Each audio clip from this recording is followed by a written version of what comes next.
बिस्मिल्लाहिर्रहमानिर्रहीम, अस्सलाम वालेकुम, गुड मॉर्निंग, सुबह खैर। आपको खुश आमदीद कहेंगे पाकिस्तान मॉर्निंग में। मैं हूं मोहम्मद जुनैद अली। नाज़रीन, सबसे पहले बताते हैं आपको कि पंजाब की जो शानदार रिवायत थी हॉर्स एंड कैटल शो, 30 साल के बाद इसकी वापसी हुई है। हमें आज भी याद है अपने बचपन की यादें, जब फोर्ट स्टेडियम के अंदर खूबसूरत फ्लोर्स मुख्तलिफ सकाफ़तों को उजागर करते हुए, उनकी नुमाइंदगी करते हुए गुजरते थे। हमें आज भी याद है सुल्तान गोल्डन के वो मुजाहरे जो कि वो बाइक पे और अपनी गाड़ी के ऊपर दिखाते थे, और जो स्टेडियम है वो तमाशाइयों की तालियों से गूंज उठता था। तो एक बार फिर से इस रिवायत को बहाल किया गया है। वज़ीर आला पंजाब मरीम नवाज़ ने इसका इफ्तिताह किया है, और पंजाब की ये शानदार रिवायत सकाफ़त के फ़रोग़ और किसानों की हौसला अफजाई के लिए ये बड़ा कदम नाज़रीन उठाया गया है, जिसमें इत्तेहाद, तरक्की और सकाफ़त की बहाली इस शो का अहम मकसद बताई जा रही है। तो वज़ीर आला मरीम नवाज़ की हिदायत पर national horse and cattle show आज से लाहौर में शुरू होगा, जिसमें पहली बार 70 बैनुल-अक़वामी टीमें इस शो का हिस्सा बनेंगी। और वो जो आपको याद है कि आज जिस ग्रुप एज के लोग 40 में है, 50s में है, 30s में है, वो अपनी बचपन की यादों को ताज़ा कर सकते हैं, जो कि बहुत ही हौसला अफजा चीज़ है, जिसमें नेज़ाबाजी है, जिसमें तीरंदाजी है, जिसमें बुज़कशी है, पोलो, घुड़सवारी, ये सारे वो खेल हैं जो कि अपनी पहचान आप हैं, और अपनी सलाहियतों का मुजाहरा हॉर्स एंड कैटल शो के अंदर किया जाता है, जिसमें पाकिस्तान के जो मल्टी डायमेंशनल सकाफ़ती रंग हैं चारों सूबों के, कराची से खैबर तक, वो इसके अंदर अपने अपने खेल पेश करते हैं, अपनी अपनी तहज़ीब सकाफ़त की नुमाइंदगी करते हैं। 13 से 23 फरवरी तक बच्चों की दिलचस्पी के खेल और दीगर तफरीही तकरीबात भी होंगी हॉर्स एंड कैटल शो का हिस्सा, और पंजाब के रिवायती खाने होंगे, मशरूबात और मौसीकी के फ़रोग़ के लिए 14 से 16 फरवरी को मौसीकी के मेले भी मुनक़्क़िद किए जाएंगे। तो इसमें मुख्तलिफ रंग हैं जनाब, खाने पीने के भी हैं, मौसीकी के भी हैं, बुज़ुर्गों को खिराज अक़ीदत पेश किया जाएगा 19 फरवरी को, जिसमें सूफ़ी फेस्टिवल, कबड्डी के खेल और उसके मुकाबले होंगे। फिर 18 से 19 फरवरी में नायाब गाड़ियों के शौकीन अफराद के लिए भी कार शो 16 फरवरी को रखा गया है। तो इस बार इसमें जिद्दत आ चुकी है, और यकीनी तौर पे आनी भी चाहिए। वक्त बदल चुका है, टेक्नोलॉजी बदल चुकी है, और हॉर्स एंड कैटल शो में किसानों समेत पंजाब के हर तबके के लिए लोगों के लिए तहाइफ हैं, उनकी एंटरटेनमेंट का सामान मौजूद है। तो खुशाइंद इक़दाम है, भरपूर शिरकत कीजिए अपने दोस्तों के साथ, फैमिलीज़ के साथ, और इस इवेंट से महसूस हुई है। आगे बढ़ते नाज़रीन, कुछ टॉप 5 स्टोरीज़ का तज़किरा कर लेते हैं। आज जिन मौज़ूआत पे हम बात करेंगे उसमें से मुल्की सीरीज़ है, और यह तो खुशाइंद है कि गैर मुल्की टीमें पाकिस्तान में हैं, ज़बरदस्त इवेंट्स हो रहे हैं, बहुत ही जानदार किस्म का आगाज़ हुआ है इफ्तिताही तकरीब से, जिसमें कज़ाफ़ी स्टेडियम की जो रौनकें हैं वो उसको 4 चांद लग चुके हैं। लेकिन बुरी खबर ये भी है कि बदतरीन शिकस्त हुई है पाकिस्तान को कीवीज़ से। कीवीज़ ने पहले मैच में पाकिस्तान को 78 रन से शिकस्त दे दी है। वो जो इफ़ एंड बट्स थे, वो जो अगर मगर की गेम थी, अब उसके नताइज आना शुरू हो चुके हैं। जानने की कोशिश करेंगे कि अब क्या क्या ऑप्शंस पाकिस्तान के पास मौजूद हैं टीम में तब्दीली लाने की, ऑर्डर को तब्दील करने की, ताकि हम अगला जो बड़ा इवेंट है चैम्पियंस ट्रॉफी का, उसमें अपनी कारकर्दगी को बेहतर कर सकें। फिर बात होगी पाकिस्तान में जारी माली साल के पहले 6 माह में IMF की बड़ी शराइत पूरी करने में कामयाबी हासिल हुई है। एक बड़ी पेशरफ्त है ये। IMF का वक्त मुख्तलिफ उमूर का जायज़ा लेने के लिए पाकिस्तान में ही मौजूद है। सिर्फ इकॉनमी का ही जायज़ा नहीं लिया जा रहा, उसमें मुख्तलिफ पहलू हैं, जिसमें जुडिशरी की, अदलिया की आज़ादी, मीडिया की आज़ादी, सियासी इस्तेहकाम, और ये सारे वो पहलू हैं जिस पे IMF के जो हुकाम हैं वो गहरी नज़र रखे हुए हैं। उनकी मेल मुलाकातों का सिलसिला भी जारी है। तो क्या होने जा रहा है, इस पर भी तफसीलन बात करेंगे। और फिर बात करेंगे ड्रीम जॉब तक ले जाने वाली अहम तरीन सीढ़ी कौन सी होती है जनाब। वो होता है बेहतरीन CV, जो कि नौकरी पक्की कर सकता है। लेकिन कैसे? क्या आपको खुद से वो CV बनाना चाहिए? खुद से कुछ एग्जैजरेट तो नहीं कर देना चाहिए? क्या वो राज हैं जो कि आपके CV के अंदर आपकी प्रोफाइल को बेहतर कर सकते हैं, आपकी बेहतर नुमाइंदगी कर सकते हैं? इस पर तफसील से आज के प्रोग्राम में बात करेंगे। और फिर बात करेंगे कि क्या कम नींद बीमारियों के लिए दावत आम है? 5 घंटे या इससे कम सोना आपकी सेहत के लिए कितना ख़तरनाक हो सकता है? क्योंकि ज़्यादा सोना उसके भी नुकसानात हैं, कम सोने के भी नुकसानात हैं। लेकिन क्या क्या नुकसानात हैं, उसके हमारी शख्सियत पे कितने दूरस बुरे असरात मुरतब हो सकते हैं, इस पर भी बात करेंगे और फिर आपका होगा फेवरेट सेगमेंट नाज़रीन, जो कि है सितारों में छुपी आपकी किस्मत की चाबी। सितारों की चाल क्या है, मुस्तकबिल का अहवाल क्या है, ये सब भी आज प्रोग्राम का हिस्सा होगा। तो आगाज़ किए देते हैं जाने नाज़रीन, जो कि सैमुल की सीरीज़ से रिलेटेड है। आपके इल्म में है कि ज़बरदस्त किस्म की ओपनिंग हुई है कज़ाफ़ी स्टेडियम की, और उसमें जो खुशगवार लम्हात थे या मनाजिर थे वो ये थे कि जिसमें 4 पीसीबी के चेयरमैन, जिसमें 3 गुज़श्ता और 1 मौजूदा थे। नजम सेठी साहब थे, ज़का अशरफ साहब थे, रमीज़ राजा साहब थे, और उनके साथ मौजूद थे जनाब one and only Mohsin Naqvi साहब, जिनको एक क्रेडिट जाता है, जिन्होंने एक ही सोफ़े के ऊपर इन तमाम साबिका और मौजूदा चेयरमैन को ना सिर्फ मदऊ किया बल्कि उनको इज़्ज़त बख्शी है। उनकी जो खदमात हैं पीसीबी के लिए उन्हें एक्नॉलेज किया है, जो कि बहुत ही अच्छी रिवायत है। अमूमी तौर पे हम सिर्फ ये देखते थे कि एक दूसरे के ख़िलाफ़ बयानात ही आते हैं, सियासत होती है, लेकिन एक जगह पे एक प्लेटफॉर्म पे सबका इकट्ठे होना ये बहुत ही खुशाइन रिवायत है। तो कज़ाफ़ी स्टेडियम में चौधरी अशरफ से जान लेते हैं क्या वो मनाजिर देख रहे हैं, क्या अहवाल है। आज भी एक मैच है और जनूबी अफ्रीका के साथ है न्यूजीलैंड का। जानते हैं कि आज कैसा माहौल है वहाँ पे। चौधरी अशरफ, क्या देख रहे हैं आप, कैसा मैच होने जा रहा है, तमाशाइयों की दिलचस्पी बताइएगा। जी जुनेद, आपने जिस तरह बात की कि कज़ाफ़ी स्टेडियम एक मरतबा फिर यहाँ पर बैनुल-अक़वामी क्रिकेट तो शुरू हो गई है। अब से थोड़ी देर बाद जो न्यूजीलैंड और जनूबी अफ्रीका की टीमों के दरमियान मैच शुरू होने जा रहा है और इस मैच की भी तमाम तैयारियाँ मुकम्मल है। आपने देखा कि पाकिस्तान और न्यूजीलैंड की टीमों के दरमियान जो पहला मैच खेला गया, बड़ा ज़बरदस्त मैच हुआ। न्यूजीलैंड टीम ने पाकिस्तान के मैदान में जिस तरह शानदार कारकर्दगी दिखाकर पाकिस्तान को शिकस्त दी। आज न्यूजीलैंड और जनूबी अफ्रीका के दरमियान एक और मार्का यहाँ पर सजने जा रहा है और अब से थोड़ी देर बाद ये मैच का आगाज़ हो जाएगा। लेकिन क्योंकि कज़ाफ़ी स्टेडियम तैयार हो गया, जिसके मतलब पिछले 3 माह से भारतीय जो मीडिया है वो वावेला कर रहा था कि यहाँ पर बैनुल-अक़वामी मैचेस नहीं हो सकते, अगर मैचेस होंगे तो ये स्टेडियम क्या, लाइट्स क्या उन शायकीन के ऊपर गिर जाएंगी। ऐसा कुछ नहीं हुआ और पाकिस्तान क्रिकेट बोर्ड ने एक जो कज़ाफ़ी स्टेडियम बनाया था इन शायकीन के लिए, जिसकी कैपेसिटी 24,000 से बढ़ाकर 35,000 तक कर दी।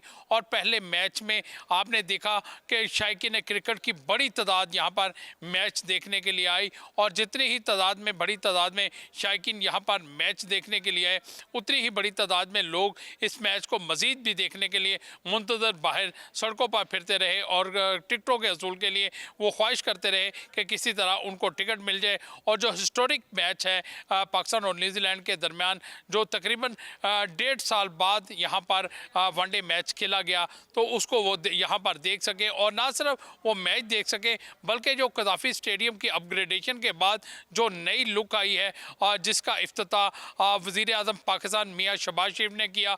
और ना सिर्फ मियाँ शहबाज शरीफ ने इस स्टेडियम का इफ्तिताह किया बल्कि उन्होंने पाकिस्तान क्रिकेट बोर्ड के चेयरमैन मोहसिन नकवी की तारीफ़ भी की कि उन्होंने एक कलील मुद्दत में, बहुत मुख्तसर 117 दिन में कज़ाफ़ी स्टेडियम को मुकम्मल गिराकर नया बनाया गया है। और यहाँ पर जो कज़ाफ़ी स्टेडियम भी बन गया, इंटरनेशनल मैचेस का भी आगाज़ हो गया। अब यहाँ पर जो अगला हदफ है वो चैंपियंस ट्रॉफी आपसे अहवाल है। हम जानते रहेंगे और यकीनी तौर पे खुशाइंद है पूरी पाकिस्तानी कौम, मुबारकबाद की मुस्तहिक है इस ज़बरदस्त स्टेडियम्स के इनेकाद पर। और यकीनी तौर पे मायूसी उनको होगी जो झूठी खबरें फैला रहे थे हमारे पड़ोसी मुल्क, और उन्हें बड़ा मसला था इस बात से कि स्टेडियम कैसे तैयार होंगे। ख़ुद तो वो आ नहीं रहे, लेकिन उन्हें फिर भी हमसे ज़्यादा इस चीज़ की फ़िक्र थी। लेकिन उनकी जो तसल्ली हो चुकी है, जिस वक्त इनाग्रेशन हुई है पूरी दुनिया ने देखा है, चमचमाती जो फ्लड लाइट्स थी उसके अंदर ज़बरदस्त इनेकाद हुआ जिसमें मुख्तलिफ स्टार्स भी मौजूद थे। तो उम्मीद करते हैं कि चैम्पियंस ट्रॉफी का इनेकाद भी बहुत ही शानदार होने जा रहा है। लेकिन जो परेशानी वाली बात है वो है हमारी परफॉर्मेंस। हमाद सिद्दीकी साहब हमारे साथ मौजूद हैं, उनसे जान लेते हैं कि इस परेशानी को कैसे दूर किया जाए। हमाद भाई, वेलकम कहेंगे। पाकिस्तान मॉर्निंग में जो खदशात थे, इफ एंड बर्ड्स थे, अब उनके असरात आना शुरू हो चुके। आगाज़ ही हमने शिकस्त के साथ किया है, क्या हो सकता है, क्या ऑप्शंस अब हैं हमारे पास बाकी? Thank you very much Junaid, बहुत बहुत शुक्रिया। जी हाँ, बिल्कुल, ट्राई नेशन सीरीज और पाकिस्तान ने ओपनिंग मैच अपने मुल्क में शिकस्त पाकिस्तान को, वो भी न्यूजीलैंड से। और अब क्योंकि ये ट्राई नेशन सीरीज है, उसमें कुछ नंबर ऑफ मैचेस ज़्यादा नहीं, एक एक मैच हर टीम के खिलाफ खेलना है। पाकिस्तान को फाइनल में पहुंचने का सिनेरियो सिर्फ ये है कि पाकिस्तान सबसे पहले साउथ अफ्रीका को अपने मैच में शिकस्त दे। और साउथ अफ्रीका का जो मैच न्यूजीलैंड से है उसमें न्यूजीलैंड जीत जाए, साउथ अफ्रीका में दोनों मैचेस हारे तब। कल हम वही चाहते हैं कि ना दूसरे ना खेलें, हम सिर्फ खेलते रहें। हमें खुद अपनी क्रिकेट को बेहतर करना पड़ेगा। अगर बात की पाकिस्तान और न्यूजीलैंड, तो उसको टीम सिलेक्शन पे करते हैं। तो न्यूजीलैंड को पाकिस्तान की कंडीशन की ज्यादा अच्छी अवेयरनेस थी और उन्होंने 4 इस मैच को खेलने गए। जी। ऑन दी अदर हैंड हम खेल रहे थे और के साथ, और यूटिलिटी स्पिनर है सलमान एलियाज और फिर हमने कामरान कलाम या फिर दूसरे बॉलर से बॉल करवा दिया हमने, जी। लेकिन खुर्जल हमने। तो रेगुलर स्पिनर हमेशा से मैं कह रहा हूँ कि अभी इंग्लैंड होकर गई, जिस तरह फखर जमान आउट हुए हैं, जिस तरह रिजवान आउट हुए हैं, वो बेहतर बॉल नजर आया। इस पिच पे अगर नुमान या साजिद खान बॉल कर रहे होते तो जी। आपको ज्यादा अच्छे रिजल्ट। अच्छा, हमने एक जो एक चीज़ ऑप्शन ये भी ढूंढे, है कि हम बॉलिंग को अपनी स्ट्रेंथ कहते हैं। हमारे जो पेसर्स हैं वो भी ठीक है, शाहीन ने 3 आउट किए, हारिस रऊफ ने 1 किया, लेकिन जो परफॉर्मेंस होनी चाहिए थी, जो हम एक्सपेक्ट कर रहे थे, वो नहीं हुआ। स्कोर का पहाड़ खड़ा हो गया हमारे खिलाफ और उसके ऊपर हमारे बॉलर्स कुछ नहीं कर सके। फिर वही जो आप भी बात कर रहे हैं कि एक वो भी ना तजुर्बाकार स्पिनर, सिलेक्शन कमेटी किस ख्वाबे खरगोश की गफलत में थी कि वो ये देख नहीं पाई, वो भांप नहीं पाई। और जो हमारे सीनियर प्लेयर्स हैं, मैं ज़रा बैटिंग लाइन की तरफ भी आता हूँ पहले, लेकिन जो हमारे तजुर्बाकार बॉलर्स हैं वो इतने बड़े बड़े स्कोर्स बनने दे रहे हैं। हमारी स्ट्रेंथ अगर कुछ नहीं कर पा रही तो फिर वीकनेस से तो हम तवक्को ना ही लगाएं। Very true. सबसे बड़ा पाकिस्तान को जो शॉक हुआ है वो हारिस रऊफ की फिटनेस का इशू से हुआ है। वो वापस चले गए, अगला मैच भी कहा जा रहा है शायद वो नहीं खेलेंगे। लेकिन पाकिस्तान की बॉलिंग पूरी तरह एक्सपोज हुई। अगर हम इस पूरी इनिंग का एनालिसिस कर लें तो बाय 40th ओवर दोनों टीमें तकरीबन साथ खड़ी हुई थी। जी और हाँ। हमारी स्पेशलिटी में बड़े अच्छे यॉर्कर लेंथ पे बॉल करते हैं और दूसरी टीम को खुल के रन नहीं बनाया। उसके बजाय आप देखें आखिरी 10 ओवर में 123 रन बनते हैं, जी मतलब हाँ। 12 और आखिरी 5 ओवर में 78 रन बनते। तो आपने तो बिल्कुल ही गिव अप कर दिया। और या फिर आप कहते हैं blinder of N inning Glenn Phillips की जानिब से, जिसने 7 छक्के और ओवरऑल दोनों इनिंग की बाउंड्रीज भी देख रहे हैं, बाउंड्रीज बहुत ज्यादा लीक की। न्यूजीलैंड ने 23 चौके लगाए और हमारी टीम ने 21, लेकिन छक्कों की जब बात करते हैं तो न्यूजीलैंड ने 14 छक्के लगाए और हम सिर्फ 5 छक्के। ये 9 बहुत बड़ा डिफरेंस है। है ना, बहुत बड़ा डिफरेंस है। शाहीन शाह अफरीदी के आखिरी ओवर में 25 रन और उनका जो एनालिसिस देखें 10 ओवर में 88 रन कंसीड करना बहुत ज्यादा होते हैं। आप एग्जैक्टली। स्पिरिट फास्ट, आप पे बहुत भारी जिम्मेदारी है। शाहीन शाह के बाद नसीम शाह 10 ओवर में 70 रन। तो दोनों फास्ट बॉलर वो बुरी तरह नाकाम हुए। यस, 6 पॉइंट समथिंग ओवर में 23 रन देकर विकेट भी हासिल की। हारिस रऊफ ने अनलकी फॉर पाकिस्तान अनफिट होके चले गए, उनका इम्पैक्ट आता आखिरी 10 ओवर में। लेकिन क्या बिल्कुल ऐसी अगर है। कोई स्पिरिट एक अनफिट होता है तो हमारे बाकी बॉलर्स उसकी जगह नहीं फिल कर सकते। यही हमें इशू आ रहा है। और फिर हम कहें कि विंटर ट्रॉफी से पहले अभी भी मौका है, 11 तारीख, आज क्या तारीख होगी, 10, कल लास्ट डेट है। जी पाकिस्तान बिल्कुल। टीम को अच्छा कल अच्छा, पाकिस्तान टीम अब को जरा जरा थोड़ा सा बैटिंग लाइन की तरफ भी आ जाएं। बाबर आजम, रिजवान हो गए, ये वो खिलाड़ी हैं जो बड़े मंझे हुए प्लेयर्स हैं, बड़े तजुर्बाकार प्लेयर्स हैं। फ़खर जमान के अलावा कोई भी नहीं चला। खुशदिल शाह के ऊपर बड़ा एतराज़ हो रहा है, तनकीद हो रही है, उन्हें तो बेहतर परफॉर्म करना चाहिए था। इसी तरह से उस्मान, जो मिडिल ऑर्डर हमारा है वो बिल्कुल ही फ्लॉप जा रहा है, उनमें से कोई तजुर्बाकार भी नहीं है और वो परफॉर्म नहीं कर रहे। तो किस तरह से हम मदे मुकाबल टीमों को टफ टाइम देंगे? अभी तो बड़ी आजमाइश चैंपियंस ट्रॉफी की हमारे सर पे खड़ी है। देखिए, हमारी टीम जो है ना एज ए यूनिट नहीं परफॉर्म करती। बैटिंग की अगर बात कर ले, 6 से 7 बैट्समैन, सिर्फ एक परफॉर्म करेगा, बाकी आपको नजर ही नहीं आती परफॉर्मेंस। बाकी दुनिया की दूसरी टीमें देखें तो मिडिल ऑर्डर में अगर 6 बैट्समैन है तो 6 में से 3 कम से कम सिग्निफिकेंट कंट्रीब्यूशन आपको नजर आएगी। अब फखर की अगर आप निकाल दें इनिंग, तो अब पीछे बचता क्या पाकिस्तान की इनिंग में? कुछ भी नहीं। 40 रन वो जब मैच हम हार चुके थे, सलमान अली आगा ने किए, या 30 रन खुर्शीद खान ने किए, उस इनिंग का हमें कोई फायदा तो नहीं हुआ। हमें इंटेंट के साथ पूरी इनिंग को पेश करना है। जब हम चेस करने जा रहे हैं 330, तो पूरी इनिंग आप समझ लें कि 7 रन पर ओवर की आपको रिक्वायर्ड रन रेट है। तो first 10 overs which is power play, हमने 42 रन बनाए एज कम्पेयर टू न्यूजीलैंड। उन्होंने 53 रन बनाए, उनकी 1 विकेट गिरी, हमारी 2 विकेटें गिर गई। फिर पार्टनरशिप आप देखें, हमारे पास पार्टनरशिप बिल्ट ही नहीं हुई। पहली 2 विकेटों पे 50 ऑड रन की पार्टनरशिप, और उसके बाद से तो फ्लरी ऑफ विकेट्स आपको नजर आती है। तो बहुत डिफरेंस है। और ग्लेन फिलिप्स, उन्होंने इनिंग को पेश करके दिखाया। देखिए, मैच को डीप जब लेकर जाते हैं, पहले उनके 30 रन देखें तो वो आपको नजर आएगा बड़े स्लो रन बॉल जा रहे हैं। लेकिन जब उनको एक टारगेट मिल गया कि अब उन्हें जाना है ऑल आउट, और लकीली फॉर हिम को उनका दिन था। और जिस तरह उन्होंने छक्के लगाए, रैम शॉट लगाया down the ground, mid wicket, wicket के चारों तरफ लगाया, तो हमारे बॉलर्स के पास ऑप्शन नहीं नजर आ रहा था मुझे कि यार अगर आपको इस तरह बाउंड्री लग रही है तो कोई ना कोई आपको उसको प्लान करना है आउट करने का, गैम्बल करना है विकेट लेने के बजाय इसके कि आप गिव अप कर दें और वो बासानी आपको विकेट के चारों तरफ। तो ऐसे प्लेयर को आपको गैम्बल करना पड़ता है। हाँ, उसका दिन था, वो बहुत अच्छे शॉट खेल रहा था, तो उसको विकेट को बाय करना है। एक आध छक्का आप कंसीड कर सकते हैं, शॉर्ट पिच बॉल तेज करते हैं बॉडी लाइन पे, वहां से अगर वो खेल रहा है, एक लग गया, दो लग गया, एक ना एक मिस टाइम होगा, टॉप एज लगेगा, वहां पे आपको मैच में वापस आने का मौका मिलता है। लेकिन हमने नहीं देखा, कोई ऐसा गेम प्लान नहीं मुझे नजर आ रहा था। रिजवान और फखर जमान, मैं कहूंगा कि उनको बॉल बहुत अच्छे पड़े। मैं बार बार कहूंगा स्पिनर की यहाँ पे जरूरत कितनी ज्यादा है, और प्रॉपर स्पिनर्स की। ये पार्ट टाइम स्पिनर्स काम नहीं करेंगे, जी। क्योंकि हम पार्ट टाइम स्पिनर बोलते हैं कि वो बैटिंग में कंट्रीब्यूट कर लेंगे। आप इनकी बैटिंग भी निकाल के देख लें, आपको कंट्रीब्यूशन नहीं नजर आएगी। तो फिर बेहतर नहीं है कि आप एक अच्छा स्पिनर खिलाएं, रेगुलर स्पिनर खिलाएं, जो चले ठीक है अपनी जरा बॉलिंग से ही थोड़ा सा आपको अगर मैच। मजीद इलेबोरेट कर सके हमाद भाई, जरा नाम दे दीजिए ना कि किसे, अब क्योंकि एक दो दिन रह गए बाकी, किसे इन होना चाहिए, किसे आउट होना चाहिए, और अगर ये अब ना किया तो फिर यकीनी तौर पे चैंपियंस ट्रॉफी के ऊपर भी खतरात के बादल मंडलाएंगे। देखिए, 3 प्लेयर्स मैं आपको बता दूं। एक तो आप खुशदिल शाह को फौरन से पहले, और उस्मान खान, और तीसरे अगर आप कर सकें, फास्ट बॉलर है आपके, तो उनको आप बिठा सकते हैं, हसनैन को। ये 3 आप बिठा दें और इनके ऑप्शन मैं आपको दे देता हूँ। मोहम्मद हारिस को लेकर आएँ, ऐसा प्लेयर जो इंटेंट के साथ खेलना चाहता है, जो वनडे या टी20 के फॉर्मेट को अडैप्ट करके आपको जो कहते हैं ना कि तेज रन जब आपको चाहिए हो तो वो करने की सलाह है। हमारे पास भी बैटिंग लाइनअप थी, हमें लग ही नहीं रहा था कि चेस कर सकेंगे। इनके पास वो बाउंड्री लगाने की सलाहियत नहीं थी। फिर मैं दोनों बॉलर, दोनों स्पिनर्स को डालना चाहूंगा, साजिद खान और उनके साथ साथ नुमान अली को। अगर चले एक और सुफियान मुकीम है, लेफ्ट आर्म अनऑर्थोडॉक्स, 5 आउट किए थे जिम्बाब्वे में। ये 3 ऑप्शन है, ये बेटर ऑप्शन होंगे उस्मान खान, खुशदिल शाह और हसनैन से। अब आपके पास हारिस रऊफ अनफिट हो गया, पता नहीं चैंपियंस ट्रॉफी तक क्या रहता है, तो अब आपको अब्बास आफरीदी को भी दोबारा कंसिडर करना पड़ेगा, और आपको फिर आमिर जमाल ऑलराउंडर आपको चाहिए। इरफान खान नियाजी, जिनको हमने बहुत अच्छा फ्यूचर प्रोस्पेक्ट है, उसको हमने डिस्कार्ड किया। इमामुल हक को आप लेकर आ सकते हैं एज एन ओपनर। तो बैटिंग को स्ट्रेंथ करें। ये जो अभी आपकी बैटिंग बिल्कुल मिडिल ऑर्डर इन एक्सपीरियंस है, जिसमें कामरान गुलाम, तैयब ताहिर, उस्मान खान और सलमान अली आगा बहुत लेट बैटिंग करे, उनको ऊपर लेकर आए बैटिंग कराने। वो टेल के साथ नहीं, उनको प्रॉपर चांस, मौका दिया जाए कि वो मिडिल ऑर्डर में आके 1 डाउन 2 डाउन या चले चौथे या 5वें नंबर पे बैटिंग करें, ताकि नंबर ऑफ ओवर्स हो और उनके पीछे बैटिंग भी हो। अभी क्या होता है कि वो बैटिंग करने आते हैं, पीछे सारी टेल होती है, तो जी। वो तो फिर मैच खत्म हो जाता है, अच्छा, तो ये वो जो वेस्ट हो रहा है मेरे ख्याल। ये तो हो गए ना मिले जुले खिलाड़ियों की अगर बात की जाए तो कुल मिला के सब ने अपना अपना हिस्सा डाला है इस शिकस्त के अंदर।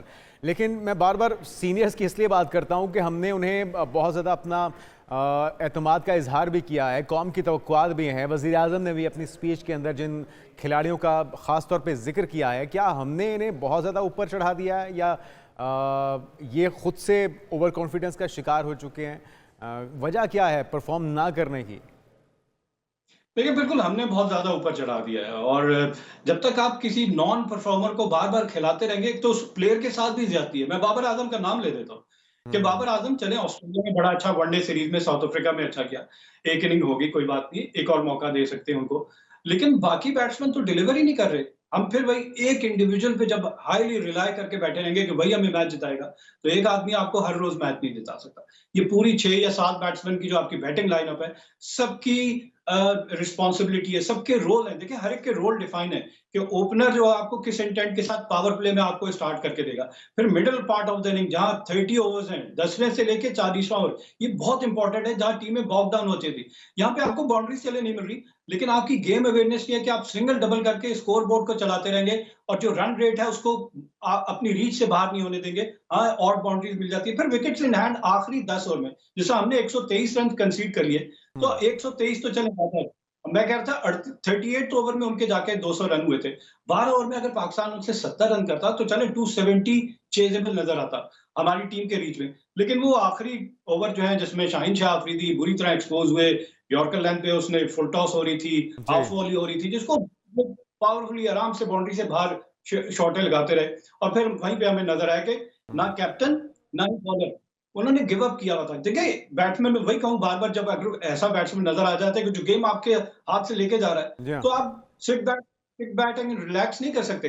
आपको विकेट उसकी बाय करनी है। बॉलर को चैलेंज लेना है कि नहीं कोई बात नहीं, मुझे यॉर्कर पे हाफ वॉली होगी, चौका लग गया, छक्का, बिल्कुल ठीक। अगली बॉल फिर मैं वहीं पे, और वहां से मुझे सामने विकेट मिल वाले को सकती है। दबाव में उसको लेकर आना है, और जो मेहमान टीम है यकीनी तौर पे उनके ऊपर प्रेशर होता है, वो तो किसी दूसरे मुल्क में जाके खेल रहे होते हैं। हम अपने ही मुल्क में प्रेशर का शिकार ज़्यादा होते हैं मुखालिफ टीम की बजाय, तो ये एक हैरत अंगेज़ बात है। बहरहाल अभी भी 1 से 2 दिन का वक्त बाकी है। सिलेक्शन कमेटी पीसीबी को सोचना चाहिए, क्योंकि आवाम की तवक्कुआत बहुत ज़्यादा हैं और आगे बड़ा इवेंट मौजूद है। तो उम्मीद करते हैं इसके अंदर कुछ सुधार या बेहतरी की जो गुंजाइश है उसे इस्तेमाल किया जाएगा। बहुत शुक्रिया। हमाद भाई हमारे साथ मौजूद है। हमाद सिद्दीकी का ये राय है कि और सबकी यही राय है कि सीनियर्स को बेहतर परफॉर्म करना चाहिए, और जो कुछ लड़कों के ऊपर अगर तनकीद हो रही है, जो आउट ऑफ फॉर्म थे या आउट ऑफ प्रैक्टिस थे, उन्हें यकीनी तौर पे उन्हें भी मुतनाज़ नहीं बनाना चाहिए। नाज़रीन, आपके इल्म में है पाकिस्तान क्रिकेट टीम के साबिक कप्तान हैं इंज़मामुल हक और मिसबाहुल हक, जिनको पाकिस्तान क्रिकेट बोर्ड की हॉल ऑफ फेम में शामिल कर लिया गया है। जिस दिन इफ्तिताही तकरीब थी कज़ाफ़ी स्टेडियम की, उसी दिन उन्हें भी ट्रिब्यूट पेश किया गया। चेयरमैन पीसीबी मोहसिन नकवी ने इंज़मामुल हक और मिसबाहुल हक को हॉल ऑफ फेम कैप पहनाई, और हॉल ऑफ फेम कैप पहनकर इंज़मामुल हक और मिसबाहुल हक ने पूरे ग्राउंड का चक्कर भी लगाया, शायकीन से दाद समेटी और साबिक कप्तानों का तालियां बजाकर वहाँ पर खैर मकदम किया गया है। ये वो लेजेंड्स हैं, ये वो सुनहरी तारीख़ है पाकिस्तान क्रिकेट टीम की, जो कि मुखालिफिन के ऊपर अपना खौफ तारी कर देती थी, और हम उम्मीद करते हैं ये सुनहरा दौर फिर से वापस आएगा। कुछ अच्छे फैसले करने होंगे, कुछ सही खिलाड़ियों को सही जगह पे यूटिलाइज़ करने की ज़रूरत है। एक और भी उभरता हुआ सितारा साइम अयूब, जो अनफॉर्चुनेटली इस बड़े इवेंट का चैंपियंस ट्रॉफी का हिस्सा तो नहीं है, लेकिन हानिया आमिर पहुंची हैं। उनकी खैरियत दरियाफ्त करने के लिए लंदन में मुलाकात हुई है। सोशल मीडिया पर ये वायरल हुई है। साइम अयूब और हानिया आमिर लंदन में एक तकरीब में मौजूद थे, और यहाँ उनकी मुलाकात हुई, और वायरल होने वाली वीडियो में दोनों को खुशगवार मूड में बातें करते हुए देखा जा सकता है। और वहाँ पे मीडिया तो फिर था ही, मीडिया का काम है खबर बनाना, और हमने भी ये खबर आप तक पहुँचाई है। इस तरह की दिलचस्प खबरें हम कोशिश करते हैं कि अपने प्रोग्राम का हिस्सा बनाएं, ताकि आप भी उससे जान भी सकें और महसूस भी हो सकें। हम एक ब्रेक लेते हैं, और ब्रेक के बाद नाज़रीन बात करेंगे मईशत के ऊपर। मईशत के हवाले से बड़ी पेशरफ्त होने जा रही है। IMF का वफ़द पाकिस्तान में मौजूद है। किन किन उमूर पर वो पेशरफ्त का जायज़ा ले रहा है, इस पर तफसील से बात करते हैं इस ब्रेक के बाद। नाज़रीन वेलकम बैक। बात हो जाए मुल्क की मईशत की। आपके इल्म में है वज़ारत ख़ज़ाना की जानिब से मौजूदा जो माली साल है, इसके अंदर 6 माह के हवाले से बताया गया है कि आमदन और अखराजात की तफसीलात जारी की गई हैं, और रिपोर्ट में ये भी बताया गया है कि 2900 अरब हदफ के मुकाबले में प्राइमरी सरप्लस जो है वो 3600 अरब रुपए तक पहुंच गया है। और ये भी बताया गया है कि वफाकी हुकूमत की खालिस आमदन 5887 अरब रुपए रही है, और वफाकी हुकूमत के जो अखराजात हैं वो 8200 अरब रुपए से भी तजावुज़ कर गए, जबकि पहले 6 माह में 2313 अरब रुपए बजट खसारा हुआ। और इसी दौरानिया में कर्ज़ों पर सूद की मद में 5141 अरब रुपए खर्च भी किए गए। जो बेसिकली इस वक्त वफ्द नाज़रीन पाकिस्तान में मौजूद है, वो मुख्तलिफ उमूर का जायज़ा भी ले रहा है, जिसमें पाकिस्तान में मौजूद जो जजेस की तकर्री है, अदलिया की आज़ादी है, इनका भी जायज़ा लिया जा रहा है। और judicial commission, supreme court of Pakistan समेत 19 वजारतों, महकमों और इदारों के नुमाइंदों से इनकी मुलाकातें हुई जाएंगी। तो डॉक्टर शाहिद हसन सिद्दीकी साहब माहिर मईशत हैं, हमारे साथ मौजूद हैं। आपको वेलकम कहेंगे डॉक्टर साहब पाकिस्तान मॉर्निंग में। एक तो ये कि जो 6 माह के अखराजात और आमदन की तफसीलात जारी की गई हैं, कितनी तसल्ली बख्श अब तक की कारकर्दगी रही इस एक साल में हुकूमत पाकिस्तान की, वजारत ख़ज़ाना की, और लग रहा है कि ये जो अगली किस्त है ये स्मूथली हमें मिलने जा रही है? शुक्रिया आपका। देखिए, पहले एक बात बिल्कुल वाज़ेह तौर पर पूरी हमारी कौम को समझनी होगी कि IMF हर हालत में और हर कीमत पर ये चाहता है कि पाकिस्तान IMF के प्रोग्राम में रहे, और वो किस्त जारी ज़रूर करेगा कुछ रुकावटों के बाद। फिर हम अमेरिका की सिफारिश कराएंगे, लेकिन कौम को जिस बहस में उलझाया जा रहा है और जो आदाद शुमार पेश किए जा रहे हैं, वो हकीकी सूरत हाल की अक्कासी नहीं करती। अच्छा, देखिए, मैं तो बिल्कुल वो आदाद शुमार हैं जो कि मुस्तनद हैं, जिसमें किसी को कोई शुबा नहीं है। जी बिल्कुल, वो शेयर कीजिए ना हमारे नाज़रीन के साथ, क्योंकि वो तो चाहते हैं कि हकायक जाने। जी मैं तो आधा तो शुमार पेश करूंगा। अगर उसमें किसी को हुकूमत को इख्तलाफ है तो वो आपके पास आ सकते हैं जरूर। मुस्तनद। आईएमएफ जो है वो ये चाहता है कि पाकिस्तान की मईशत कमज़ोर रहे, दस्ते नगर रहे, प्रोग्राम के दौरान लड़खड़ाती रहे, और 2027 के कुछ अरसे बाद हम लाजमन 25वें प्रोग्राम में जाएं। और वो जो भी अच्छा। कुछ कर रहे हैं, मैं तो कुछ हकायक आईएमएफ से भी पूछना चाहता हूँ और हमारी हुकूमत से भी, क्योंकि उन दोनों के दरमियान भी एक गठजोड़ है, वो जो अशराफिया का गठजोड़ है। पहली ठीक। बात यह है कि उन्होंने दर सूद में कमी की ताकि अफरात ज़र कम हो जाए, महंगाई कम हो जाए। और अब हम फखरिया कह रहे हैं कि जी हमारी महंगाई 2.4% है। ज़रा ये भी तो बता दें कि ये किस तरीके से हुई है। क्या ये हकीकत नहीं है कि लोगों की कीमत खरीद जो है वो ज़बरदस्त कम की गई है जी हाँ। कानून तोड़कर। मैं अब आपको बताऊं क्यों। देखिए, करोड़ों लोग हैं, आपका भी है, हमारे भी खाते हैं, करोड़ों लोग हैं अल्हम्दुलिल्लाह जो बैंकों में खाते रखते हैं। वो है नफ़ा नुकसान में शिरकत। जून 2024, कोई पुरानी बात नहीं कर रहा, जी। उसमें बैंकों ने इन करोड़ों लोगों को जो मुनाफा दिया था डिपॉजिट्स पर, वो था 20.5%। जनवरी में जो दे रहे हैं वो है 10.5%, यानी तकरीबन निस्फ रह गया। तो ये कोई बनता है 5,000 अरब रुपया सालाना। अगर एनुअलाइज कर दें तो आपने 5,000 अरब रुपया करोड़ों लोगों को कम दिया, कानून तोड़ के कम दिया। चूंकि 26A और 4 और 40A बैंकिंग कंपनी ऑर्डिनेंस ये कहता है कि आप अपने मुनाफे में शरीक करें। तो इसका तो ये मतलब हुआ डॉक्टर साहब कि आईएमएफ हुकूमत पाकिस्तान के साथ सिंसियर नहीं है, हुकूमत पाकिस्तान अपनी ही अवाम के साथ सिंसियर नहीं है। लेकिन क्या आपको जो चीज़ नज़र आ रही है, हुकूमत पाकिस्तान को भी इसका इदराक है कि आपको जिस दलदल में आईएमएफ की तरफ से फंसाया जा रहा है, आपका वेलविशर बन के बेसिकली ये ट्रैप है? देखिए, इसमें कोई शुबे की बात नहीं है। जो आपने कहा है ये तो रोज़ रोशन की तरह वाज़ह है, हर आदमी को पता है। क्या ये कौम को नहीं पता कि ये 23-24 प्रोग्राम में जा चुके हैं? हर हुकूमत जो है वो कामयाबी के दावे करती है। आईएमएफ भी कहता है जी प्रोग्राम कामयाब हो गया। मैं पूछना चाहता हूँ, अगर प्रोग्राम कामयाब होता तो ये 24वें प्रोग्राम में क्यों गए हैं आज? अच्छा, एक लेकिन मैं चीज़ तो ये कि प्रोग्राम कामयाब होने को विक्ट्री क्लेम किया जा रहा है कि जी हम कर्जा लेके मुल्क चलाएंगे, मजीद जो कर्जों की किस्तें उतारेंगे वो भी कर्ज लेके उतारेंगे, तो इसको विक्ट्री क्लेम किया जा रहा है। ये शर्म की बात है। और साथ में ये जो मुख्तलिफ महकमों और वजारतों के दौरे किए जा रहे हैं, जुडिशरी के ऊपर नज़र रखी जा रही है, जजेस की तकर्री का मामला वो आईएमएफ का वफ्द उससे मॉनिटर कर रहा है, इनका क्या बराह रास्त इन सारी चीज़ों से कोई अमल दखल है? क्या सिर्फ इस वजह से कि वो हमें कर्ज देते हैं वो इन अंदरूनी मामलात में अपनी मुदाखलत कर सकते हैं, या इनकी मालूमात लेना ही क्या उनके दायरे इख्तियार में आता है? देखिए, मालूमात तो जो ज़रूर वो ले सकते हैं, और हमारे साथ एक गठजोड़ भी है हुकूमत के साथ, हुकूमतों के साथ, स्टेट बैंक के साथ, एससीसीपी के साथ, इदारों के साथ उनका गठजोड़ है। अमेरिका जो है वो न्यू ग्रेड गेम के तहत अब ये चाहता है कि पाकिस्तान आईएमएफ के चुंगल में फंसा रहे, अवाम में। देखिए, बात ये थी कि अगर आईएमएफ ये बातें कर रहा है तो बुनियादी सवाल तो हमें पूछने हैं ना, पाकिस्तानी अवाम को हुकूमत से पूछने हैं। वो ये पूछना है कि जी ये जो अभी 1 साल गुजर गया है, क्या इसमें 1.5 करोड़ से ज़्यादा लोग जो पहले गरीब नहीं थे अब गरीब हो गए इन पॉलिसियों के नतीजे में? क्या कोई आदमी इससे इनकार कर सकता है? क्या कोई इससे इनकार कर सकता है कि कोई तकरीबन 12 करोड़ लोग मेरे मुल्क के जो गुर्बत की लकीर से नीचे हैं, पहले इससे कम थे? क्या कोई आदमी, हुकूमत इससे इनकार कर सकती है कि जो कुछ मामलात हम तय करते हैं, जो पॉलिसियाँ बनाते हैं आईएमएफ के साथ, उसके नतीजे में पिछले बरसों में आप देखें तो हमारी बेरोज़गारी जो थी वो तो औसतन 6% रहती थी, अब ये वो 11, 10.5, 11% हो गई, दुगनी हो गई। क्या इससे आप इनकार कर सकते हैं? तो ये खराबी हमारी खुद पैदा करता है या आईएमएफ की शराइत हैं, हम बंधे हुए हैं, हमारे पास कोई और दूसरा रास्ता नहीं है? देखिए, मैंने तो इसका जवाब दे दिया था कि हुकूमत चाहती है कि पाकिस्तान आईएमएफ के प्रोग्राम में रहें, ताकि जो उनका अशराफिया को नवाजना, आवाम को कुचलने का मकसद रहा है, इस हुकूमत का नहीं, तमाम हुकूमतों का, ये एक उनका गठजोड़ है। वो ये कहते हैं और कि इसका अमली मुजाहिरा डॉक्टर साहब हमें नजर आता है पंजाब के अंदर भी, विफाक के अंदर भी 200% अपनी तनख्वाहों और मरात में इजाफे की सूरत में, और उसमें सभी एक पेज पे होते हैं, हुकूमत भी और अपोजिशन भी। नहीं, मैं तो अब आपको बड़ी बड़ी बातें बता रहा हूँ, ये तो है ही जो आपने बताया।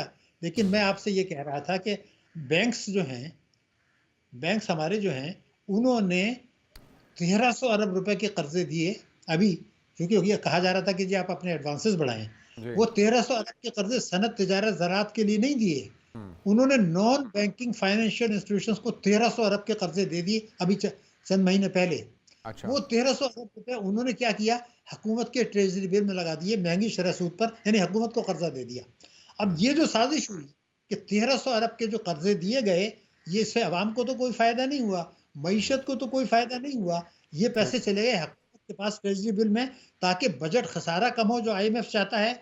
और बजट खसारा यानी टैक्सों की वसूली बढ़ाने के बजाय, जैसे आपने कहा, शाहाना अखराजात कम करने के बजाय आपने ये काम कर लिया। लेकिन जिनको ये 1300 अरब के कर्जे दिए थे, उनको अरबों रुपए का फायदा हो गया, एक पैसा लगाए बगैर बैंकों से कम शरह सूद पे लिए। अच्छा, ये तो वो आपने इकदामात की निशानदेही कर दी जो खराबी का बायस हैं। अब वे आउट क्या है, होना क्या चाहिए डॉक्टर साहब जो नहीं हो पा रहा? वही होना चाहिए जो मुस्लिम लीग नून का मंशूर है, वही होना चाहिए जो पीपल्स पार्टी का मंशूर है, वही होना चाहिए जो तहरीक इंसाफ का मंशूर है, जिसमें यकसा हैं बहुत सारे प्रोग्राम, जो तीनों उस पर अमल नहीं करते। और कानून आइन पर अमल दरामद, हमें कुछ और वो क्या मुतालबा नहीं है? करना वो क्या है, जरा इलेबोरेट कीजिएगा।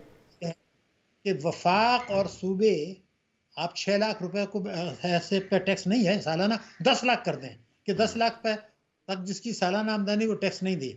उसके बाद हर आदमी जो इदारा जो पाकिस्तान में 10 लाख रुपए सालाना से ज्यादा मुनाफा कमाता है, उसको टैक्स देना है कानूनन, हुकूमत को टैक्स लेना है। ये दोनों काम नहीं कर रहे। अब देखिए प्रॉपर्टी का आजकल दे रहे हैं, मराहत दे रहे हैं। अब आप ये बताइए कि 10 करोड़ की प्रॉपर्टी जो है वो 3 करोड़ में बिकती है, तो 7 करोड़ तो काला धन वहां लग गया ना। अब आप उस पर कंसेशन देना चाह रहे हैं, तो पहले तो उस 3 करोड़ को 10 करोड़ पे ले आए, जो तीनों पार्टियों के मंशूर में, वो नहीं करेंगे। 26 मिलियन बच्चे स्कूल नहीं जा रहे, IMF तो कभी नहीं कहेगा ये कि भाई 26 मिलियन बच्चे तुम्हारे स्कूल नहीं जा रहे। आप गुर्बत की बात करते हैं, तालीम की बात करते हैं।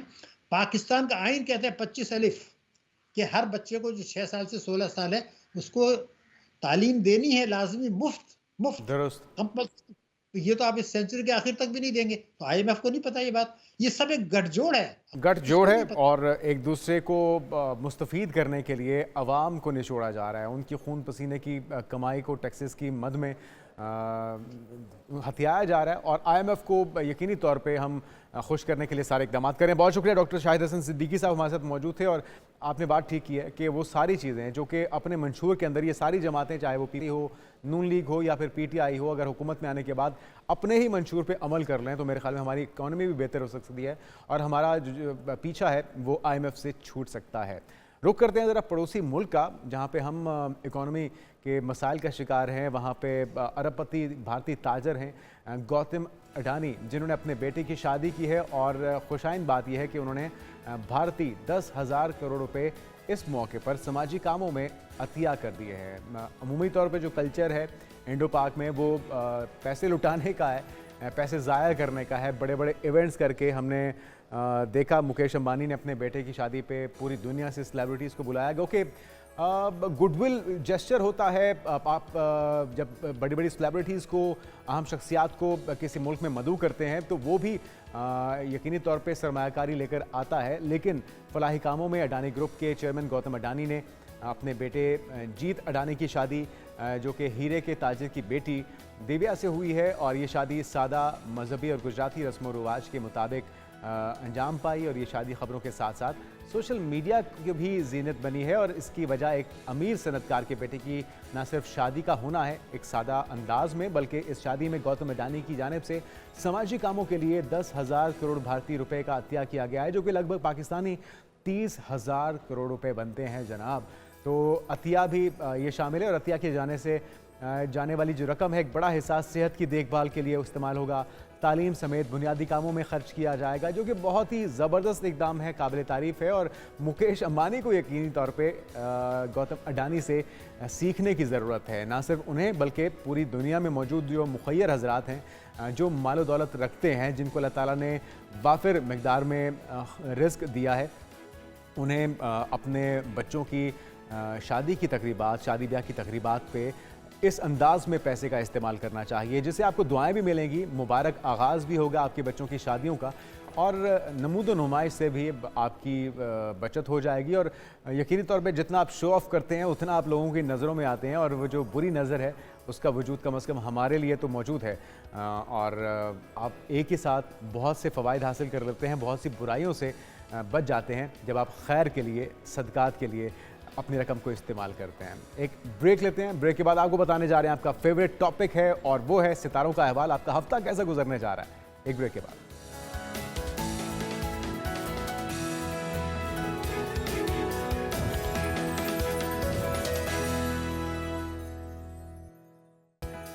नाज़रीन वेलकम बैक। बात कर लेते हैं आपके सितारों की। किसके सितारे गर्दिश में हैं और किसके नहीं हैं, यकीनी तौर पे आप सभी जानना चाहते होंगे, लेकिन किस्मत का हाल अब सितारे बताते हैं।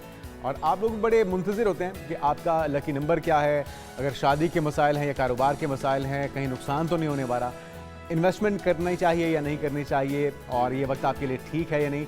तो ये सारे वो क्वेश्चंस हैं जो कि आपने सोच रखे होते हैं। हम कोशिश करते हैं कि मंडे को इन सब का जवाब मिल जाए।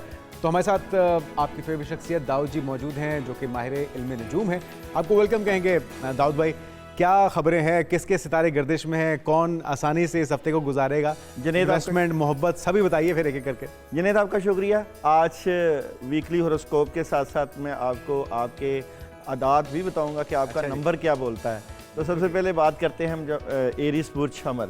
तो एरीज वालों की स्टोरी की बात करते हैं कि ये वीक एरीज वालों के लिए कैसा रहेगा। टैरो कार्ड की एनर्जी से अगर हम बात करें तो एरीज वालों के लिए ये वीक बहुत ही ज़बरदस्त एनर्जी लेकर आ रहा है। Positive energy. इनके मामलात में बड़ी ज़बरदस्त मदद होगी, इनके काम बड़े स्ट्रॉन्ग होंगे, इनको अपनी बातें अपने तक रखनी चाहिए।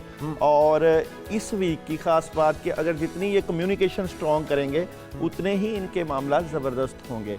अच्छा, एरीज को जो रूल कर रहा है वो 9 का अदद है। 9 है मार्स और मरीख। इनका लकी नंबर भी 9 है। बिल्कुल 9 है। और 9 के अदद की एनर्जी है कि तख्त या तख्ता और पावर, राब्ते, कम्युनिकेशन, बट गुस्सा को कंट्रोल करें। ओके, तो ठीक है, ये एरीज के लिए मशवरा हो गया जी। आगे बढ़िए। नेक्स्ट है जनाब हमारे पास बुर्ज सौर, जिनकी डेट ऑफ बर्थ 21 अप्रैल था, 21 मई है, अंसर खाकी है। तो इनके लिए जो बेहतरीन अदद है जिसकी पावर है वो 2 की एनर्जी है। 2 की अगर बात करें तो ये लोगों का ख्याल करने वाला और केयरिंग होते हैं और प्लस ये कि जिससे हमदर्दी करते हैं वही जड़ें काटते हैं। बट ये अपने कामों को ज़्यादा फोकस करें क्योंकि इनको मून की एनर्जी रूल करती है।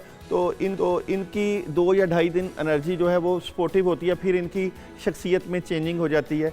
तो टॉरस की इस वीक की बात करें तो बुर्ज सौर वाले इस वीक में बड़ी पॉजिटिव तब्दीली देखेंगे। अच्छा, इनको कोई फंक्शन वगैरह पर जाना पड़ सकता है, कोई मामलात में चेंजिंग आ सकती है। तो चेंज है और पॉजिटिव चेंज है और थोड़ा सा मोहतात रहने की जरूरत। बिल्कुल, डन होगा। अच्छा जी, नेक्स्ट अगर हम बात करें वो है बुर्ज जौजा वाले, जिनका सियारा अतारद है। अच्छा, इनके लिए जो बेहतरीन अदद है वो है जनाब 5, मरकरी जिसको कहते हैं। हर तरह के लोगों से ये निभा कर लेते हैं। इनकी शख्सियत बड़ी पॉजिटिव होती है और पॉजिटिविटी रहती है। इस वीक की अगर के मुताबिक ढल जाते हैं। इस वीक की अगर हम एनर्जी की बात करें बुर्जौजा वालों की तो इनके मामलात बड़े ज़बरदस्त हो सकते हैं। खासकर माली मामलात, इन्वेस्टमेंट कर सकते हैं। इन्वेस्टमेंट की बड़ी पॉजिटिव एनर्जी है। बट ये कि लोगों की नज़रों में है इस वीक में। अपने लिए सूरह फलक, सूरह नास से ज़रूर पढ़ें क्योंकि नजर बद का ख़तरा हो सकता है। तो बड़ी तब्दीली हो सकती है। अच्छा, 5 की अदद के जज्बाती लोग होते हैं, मरकरी साइन है। बट ये है कि इनकी डीलिंग बहुत अच्छी होती है, इस डीलिंग का फ़ायदा उठाएं। नेक्स्ट है जनाब मेरे पास कैंसर वाले हैं जनाब, बुर्ज सरतान वाले। कैंसर की एनर्जी भी मून के साथ है, जिन लोगों के नाम का आगाज़ फे और हे से होता है। कैंसर की इस वीक की स्टोरी की बात करें तो सुकून और पॉजिटिविटी। पानी का ज़्यादा इस्तेमाल करें, पानी का ही सदका इनके लिए इस वीक में बड़ा ज़बरदस्त रहेगा। कैसे दिया जाता है? अच्छा, पानी का सदका पानी की बोतल लेके किसी गरीब फकीर को दे दे, या यहाँ पे शरबत भी दिया जा सकता है। अच्छा, थर्ड पार्टी सिचुएशन भी, और यहाँ पे फल का सदका भी इनके लिए बेहतर है। ओवरऑल ये वीक भी इनके लिए बड़ा केयरिंग और बड़ी पॉजिटिव एनर्जी लेकर आ रहा है। नेक्स्ट है जनाब मेरे पास इस वक्त लिब्रा, जिनको हम कहते हैं एयर साइन, हवा, जिनकी अदात की एनर्जी 6 की एनर्जी है। अच्छा, 6 मोहब्बत, प्यार और रिलेशन से मुतल्का होता है। और 6 वाले जो लोग होते हैं पुरकशिश, मिलनसार, हर किसी से निभा करने वाले। लिब्रा की इस वीक की अगर मैं एनर्जी की बात करूं तो एक तो ये कि अपनी नींद और सेहत का ख्याल करें। इनके पास कोई नई अपॉर्चुनिटीज़ आ सकती हैं हालात में बेहतरी के लिए। इनके पास इस वीक में एक बहुत बेहतरीन मौका नज़र आता है। इनके स्टार्स इनके हक में बड़े ज़बरदस्त नज़र आते हैं। कुछ मामलात में जो डिले था वो डिले ख़त्म हो जाएगा। बिल्कुल ठीक। अच्छा, नेक्स्ट अगर मैं बात करूं यहाँ पे विर्गो, अच्छा, विर्गो की बात करूं तो बुर्ज सुम्बला, खाकी। इससे पहले लियो हो चुका है? लियो तो नहीं हुआ, मगर लियो मेरे पास है एनर्जी। अच्छा ठीक है। अच्छा तो लियो इसके है। बाद, अच्छा मैं विर्गो के बाद लियो की बात करता हूँ। अच्छा विर्गो, बुर्ज सुम्बला अदद की एनर्जी की बात करता हूँ, इनको भी 5 की एनर्जी रूल करती है। अच्छा। 5 की अदद में वही पावर है और इक़्तिदार है और डीलिंग है। तो विर्गो की स्टोरी की बात करूं तो लिब्रा विर्गो वालों के लिए इस वीक में पॉजिटिविटी रहेगी। अच्छा। बड़े काम हो सकते हैं, बट ये रात के कामों की बजाय दिन के कामों को ज्यादा फोकस करें। रात के वक्त नेगेटिव, रात को आराम करें, बिल्कुल। दिन में काम करें। और दूसरा ये कि आयतल कुर्सी इनके लिए बहुत सूट करेगी। अच्छा जी। नेक्स्ट है जनाब मेरे पास लियो वाले। लियो की अगर मैं बात करूं तो सियारा शम्स, और लियो के अदाद की बात करूं तो लियो का शम्स से मुतल्लिका 1 नंबर की एनर्जी है। जिस शोबे में जाएं, जहां जाएं, अपनी अहमियत को बना लेते हैं और टेक्निकल लोग होते हैं। इस वीक में नंबरोलॉजी से मुतल्लिका एक अदद बहुत ज़बरदस्त एनर्जेटिक नज़र आता है। लियो की इस वीक की एनर्जी की देखिए, एस ऑफ कप, यहाँ पे कार्ड्स में भी एस ऑफ कप, ये अपना मुश्किल वक्त बेहतरी की तरफ लेकर जा चुके हैं इस वीक में। और जो नेगेटिविटी है इनकी मामला से मुतल्लिका वो काफ़ी हद तक दूर हो जाएगी। बिल्कुल ठीक। नेक्स्ट है मेरे पास कमी है, जरा थोड़ा सा हमें स्पीड। जी, स्कॉर्पियो, बुर्ज अकरब। और बुर्ज अकरब की बात करूं स्कॉर्पियो वालों के लिए, तो इनके लिए इस वीक की बात करूं तो स्कॉर्पियो वाले इस वीक में कोई नया करना शुरू चाह रहे हैं। ओके, वो कर सकते हैं। कहीं ना कहीं डिसार्ट है। ये डिसार्ट अगर हैं तो रिलेशन से मुतल्लिका हो सकते हैं, और कामों में इनको बड़ी ज़बरदस्त एनर्जी रहेगी। नेक्स्ट अगर मैं बात करूं तो बुर्ज कौस, सैजिटेरियस, जिनको 3 की एनर्जी है। 3 है जुपिटर, हुक्मरानी, कामयाबी और मामलात को हैंडल करने वाला। तो कुछ मायूसी और उदासी थी वो ख़त्म होगी, और क्वीन ऑफ कप मौजूद है जनाब आप लोगों के लिए, और द लवर मौजूद है। तो नेगेटिविटी खत्म होगी, पॉजिटिविटी की तरफ जाएंगे, मोहब्बत के मामला। नेक्स्ट है जी कैप्रिकॉन। कैप्रिकॉन वालों की कार्ड्स की एनर्जी से अगर बात करूं तो कैप्रिकॉन वाले कोई बड़ा करने जा रहे हैं, क्योंकि आपके तमाम कार्ड्स की एनर्जी बड़ी पॉजिटिव है। आपके relation, family, business, job, career, तमाम मामलात में बड़ी जो भी करना है खुल के करें। और आप लोगों के लिए 8 की अदद की एनर्जी है। 8 तख्त या तख्ता होता है। अच्छा। एक्वेरियस, बुर्ज दिलो। Okay. Story of the week की बात करें एक्वेरियस वालों के इस वीक की, तो एक्वेरियस वाले इस वीक में अपनी रिलेशन और फैमिली से मुतल्लिका पॉजिटिव चेंज देखेंगे। और प्लस ये कि अगर आप नया काम करना चाहते हैं तो ज़रूर करें, कामयाबी मिलेगी। और आपको भी 8 की एनर्जी इस वीक में सपोर्ट करेगी, और स्पिरिचुअलिटी से हेल्प लें। और जनाब मेरे पास लास्ट बुर्ज हौत, पाइसिस। पाइसिस वालों के लिए जो अदाद की एनर्जी है 3 और 7 की है इस वीक में। 7 की बात करें तो आपकी इंट्यूशंस बड़ी बढ़ जाएंगी, मामलात में हेल्प होगी, और यहाँ पे कोई नया काम आ सकता है, उसके मुतालिक बात होगी, और बड़ी खबर। बट आप इस वीक में कुछ मायूस और उदास हैं, अपनी नेगेटिविटी और मायूसी और उदासी को ख़त्म करें, और बड़े जज्बे से काम करेंगे तो बड़ी हेल्प मिल सकती है। चलें जी, ये हो गया कुल मिला के आप लोगों का हफ्ते का अहवाल, और क्या करना है क्या नहीं करना। यकीनी तौर पे आपको रहनुमाई मिलती है। हमारे नाज़रीन बड़ा शिद्दत से इंतज़ार करते हैं इस सेगमेंट का। जी तो कोई एक जाते जाते मैसेज भी दे दीजिए पाकिस्तानियों के लिए, ओवरऑल इकोनॉमिकली परेशान। क्योंकि मैं कार्ड्स और एनर्जी की बात करता हूँ, पाकिस्तानियों के लिए इस वीक का क्या मैसेज है, तो यहाँ पे मैसेज है जनाब, लिसन टू योर इंट्यूशंस। अपनी अंदर की दुनिया की बात सुने, और अगर आप ठीक हैं, फर्द कायम रब अंदर पॉजिटिविटी भी तो होनी चाहिए ना। फर्द कायम अगर वो शैतान की सुन लें तो गलत काम की तरफ निकल जाएंगे। तो एक छोटी सी कि फर्द कायम रब ते मिल्लत से है तन्हा कुछ नहीं, मौज है दरिया में बैरूने दरिया कुछ नहीं। आप पाकिस्तान के लिए काम करें, पाकिस्तान हमारे लिए करेगा। बेशक बेशक, इस मुल्क ने आपको बहुत कुछ दिया है, बदले में हमें भी सोचना चाहिए कि हम उसके लिए क्या कर सकते हैं। बहुत शुक्रिया दाऊद जी हमारे साथ मौजूद थे नाज़रीन। और वो जो अंदर से सुनने की बात है ना, तो अल्लाह ताला ने हर इंसान के जो दिल को है वो बड़े पाक साफ बनाया। सिर्फ उसे समझने की, उस मैसेज को ज़रूरत होती है। मैसेज हमें मिलते रहते हैं अल्लाह ताला की तरफ से भी, कुदरत की तरफ से भी। समटाइम हम उन मिस्ड बेल्स को इग्नोर कर देते हैं, तो उन्हें इग्नोर ना कीजिए, उनकी सुनिए और उस पर अमल कीजिए, और ज़्यादा बड़े बड़े प्लान्स बनाने के बजाय अमल करने पे फोकस कीजिए। हम एक ब्रेक लेते हैं, हेडलाइंस का वक्त हो जाता है। बहुत से आम इशूज़ हैं जिस पर आज के प्रोग्राम में बात होगी, एक ब्रेक के बाद।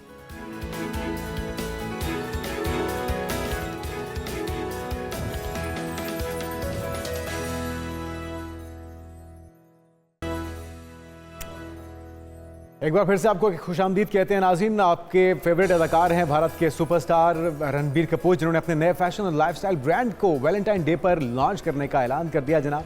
और अपने लाइफस्टाइल ब्रांड की पहली झलक भी उन्होंने पेश कर दी है, जिसका नाम है ARKS। तो बॉलीवुड के मशहूर अदाकार रणबीर कपूर इस ब्रांड के ज़रिए फैशन इंडस्ट्री में कदम रख रहे हैं और बहुत सी तवक्कुआत हैं इनके फैंस को इस ब्रांड को लेकर। जिस तरह की ज़बरदस्त धांसू अदाकारी वो करते हैं, उम्मीद करते हैं कि उनका ब्रांड भी उतना ही जानदार होगा, उतना ही पसंद किया जाएगा। और उनकी अहलिया आलिया भट्ट ने भी इस प्रोजेक्ट पर अपनी खुशी का इजहार किया। उनको सपोर्ट करने की बात कर रही हैं, यकीनी तौर पे करना भी चाहिए। एक अच्छा लाइफ पार्टनर अपने शौहर या शौहर अपनी बीवी की कामयाबी के लिए दुआ गो होता है और हम यहाँ पर भी ऐसा ही देख रहे हैं। बहुत सी मेहनत की है इस प्रोजेक्ट के लिए उन्होंने, और अच्छी बात है जब आप बड़ा नाम बनाते हैं तो लोगों की एक्सपेक्टेशंस भी आपसे बढ़ जाती हैं। तो आप अदाकारी से बढ़कर उनके लिए कुछ कर सकते हैं तो ये और भी अच्छा है। और एक ब्रांड लॉन्च करना, जब आप फैशन आइकन हैं, जब आप सेलिब्रिटी हैं, जब आप सुपरस्टार हैं, तो जब आप लोगो जिस वक्त डिज़ाइन किया, ये मनासिर आपको हम दिखा रहे हैं जिस वक्त उन्होंने अपने ब्रांड का पुरकशिश लोगो डिज़ाइन किया है और वो ख़ुद ज़ाती दिलचस्पी ले रहे हैं, तो लोगों की जो इन्वॉल्वमेंट है वो भी इससे बढ़ जाती है कि हमारा जो सुपरस्टार है वो इतनी तवज्जो दे रहा है। इस ख़ानदान की अगर बात की जाए, कपूर ख़ानदान, चाहे वो रणधीर कपूर हों, रणबीर कपूर हों या फिर पृथ्वीराज, राज कपूर, शिमी कपूर, शशि कपूर, ये वो सारे नाम हैं जो कि लेजेंड्स हैं। करिश्मा कपूर हैं, करीना कपूर हैं। तो कपूरों का बड़ा कंट्रीब्यूशन है भारतीय फिल्म इंडस्ट्री के लिए, बॉलीवुड के लिए। अब वो एक ब्रांड लॉन्च करने जा रहे हैं, तो हमारी भी नेक ख्वाहिशात हैं कि वो एक ज़बरदस्त कामयाब ब्रांड लॉन्च करें और लोगों के लिए कुछ अच्छा सामने ला सकें, जो उनके देखने वाले हैं, जो उनके फैंस हैं। तो हमारी ढेरों दुआएं, बेस्ट विशेस रणबीर कपूर के साथ। और ख़ासतौर पर मैं अगर बात करूं तो मुझे रॉक स्टार ये मूवी थी जहां से मुझे लगा था कि रणबीर कपूर के अंदर ऐसा टैलेंट है कि अब वो पीछे मुड़ कर नहीं देखेंगे। और फिर हमने देखा कि एक के बाद एक सुपर डुपर हिट्स उन्होंने दी हैं और अपने फैंस को उन्होंने अभी तक नाउमीद नहीं किया, कम से कम अपनी अदाकारी के साथ। आगे बढ़ते नाज़रीन, बात करते हैं कराची की, जहां पे दिन के वक्त डंपरों के दाखिले पर पाबंदी आयद की गई है। डंपर्स को अब रात 11 से सुबह 6 बजे तक इजाज़त होगी और वज़ीर-ए-आला सिंध की हिदायत पर जो इक़दाम किए गए हैं वो भी आपके साथ शेयर कर देते हैं, जिसमें चीफ सेक्रेटरी की ज़ेर सदारत commissioner Karachi, additional IG Karachi, secretary transport, DIG traffic समेत दीगर अफसरान शामिल थे। और उन्हें फैसला हुआ कि सिंध सॉलिड वेस्ट मैनेजमेंट भी 3 माह के अंदर ऑपरेशन रात की शिफ्ट में मुंतकिल करे। तो इकदाम तो अच्छा है, लेकिन क्या पहले कोई कानून नहीं था? ये जो हादसात हुए हैं जिसमें कीमती जानें गई हैं, ये किसके खाते में जाएगा? इसकी ज़िम्मेदारी कौन लेगा? और उन ख़ानदानों के दुखों का मदावा कौन करेगा जिनके प्यारे इन डंपरों की टक्करों से, बहुत से तो ऐसे वाक़यात भी हमने देखे हैं कि लोग अपने घरों में सो रहे हैं और वो डंपर दीवारें तोड़ते हुए उनके घरों में दाखिल हो जाते हैं। तो इसका सद्जवाब क्या इससे हो पाएगा? अली राशिद साहब, तर्जुमान सिंध हुकूमत, हमारे साथ मौजूद हैं। अली साहब, आपको वेलकम कहेंगे पाकिस्तान मॉर्निंग में। पहला सवाल तो यही है कि क्या पहले कोई कानून नहीं था कि अभी आपको इंट्रोड्यूस कराना पड़ा कि सिर्फ रात में डंपर आ सकेंगे?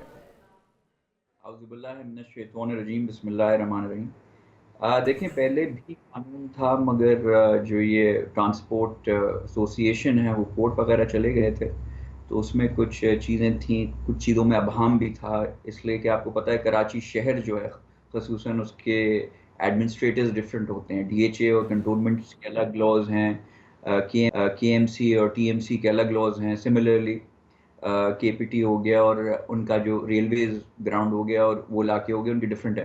तो फॉर एग्जांपल DHA में रात को डंपर्स का आना मना है।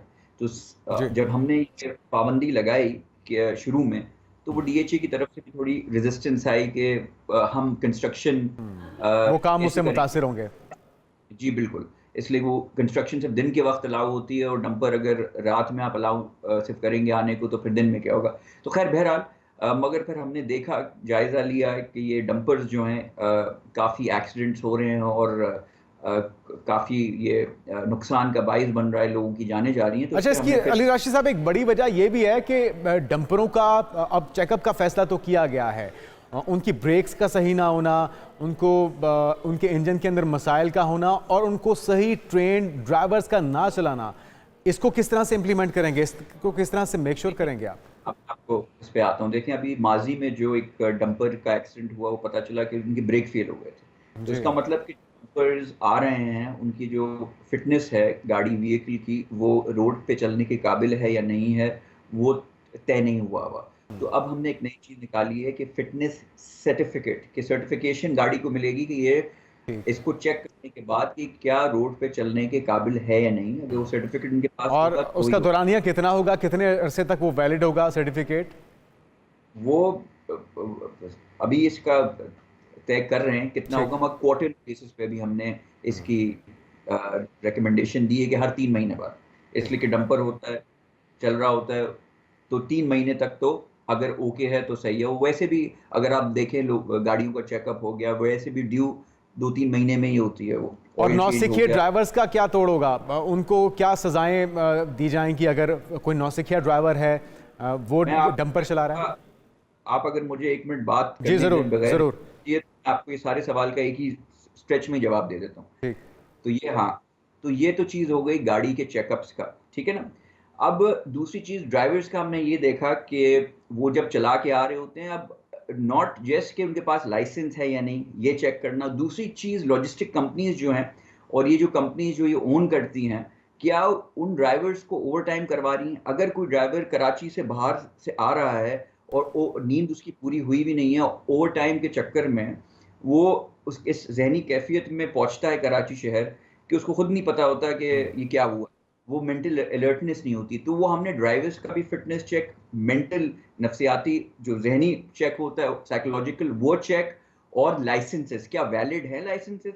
एक मोटरसाइकिल या एक नॉर्मल गाड़ी चलाने वाले को एक हेवी ड्यूटी व्हीकल चलाने के लिए क्या उसका लाइसेंस उसके पास है या नहीं, ये सब चीजें हमने कहा है कि इसकी थोड़ी मजीद इसकी स्क्रूटनी होगी और उस पर हम काम। और वायलेशन की सूरत में क्या जुर्माने करने जा रहे हैं आप?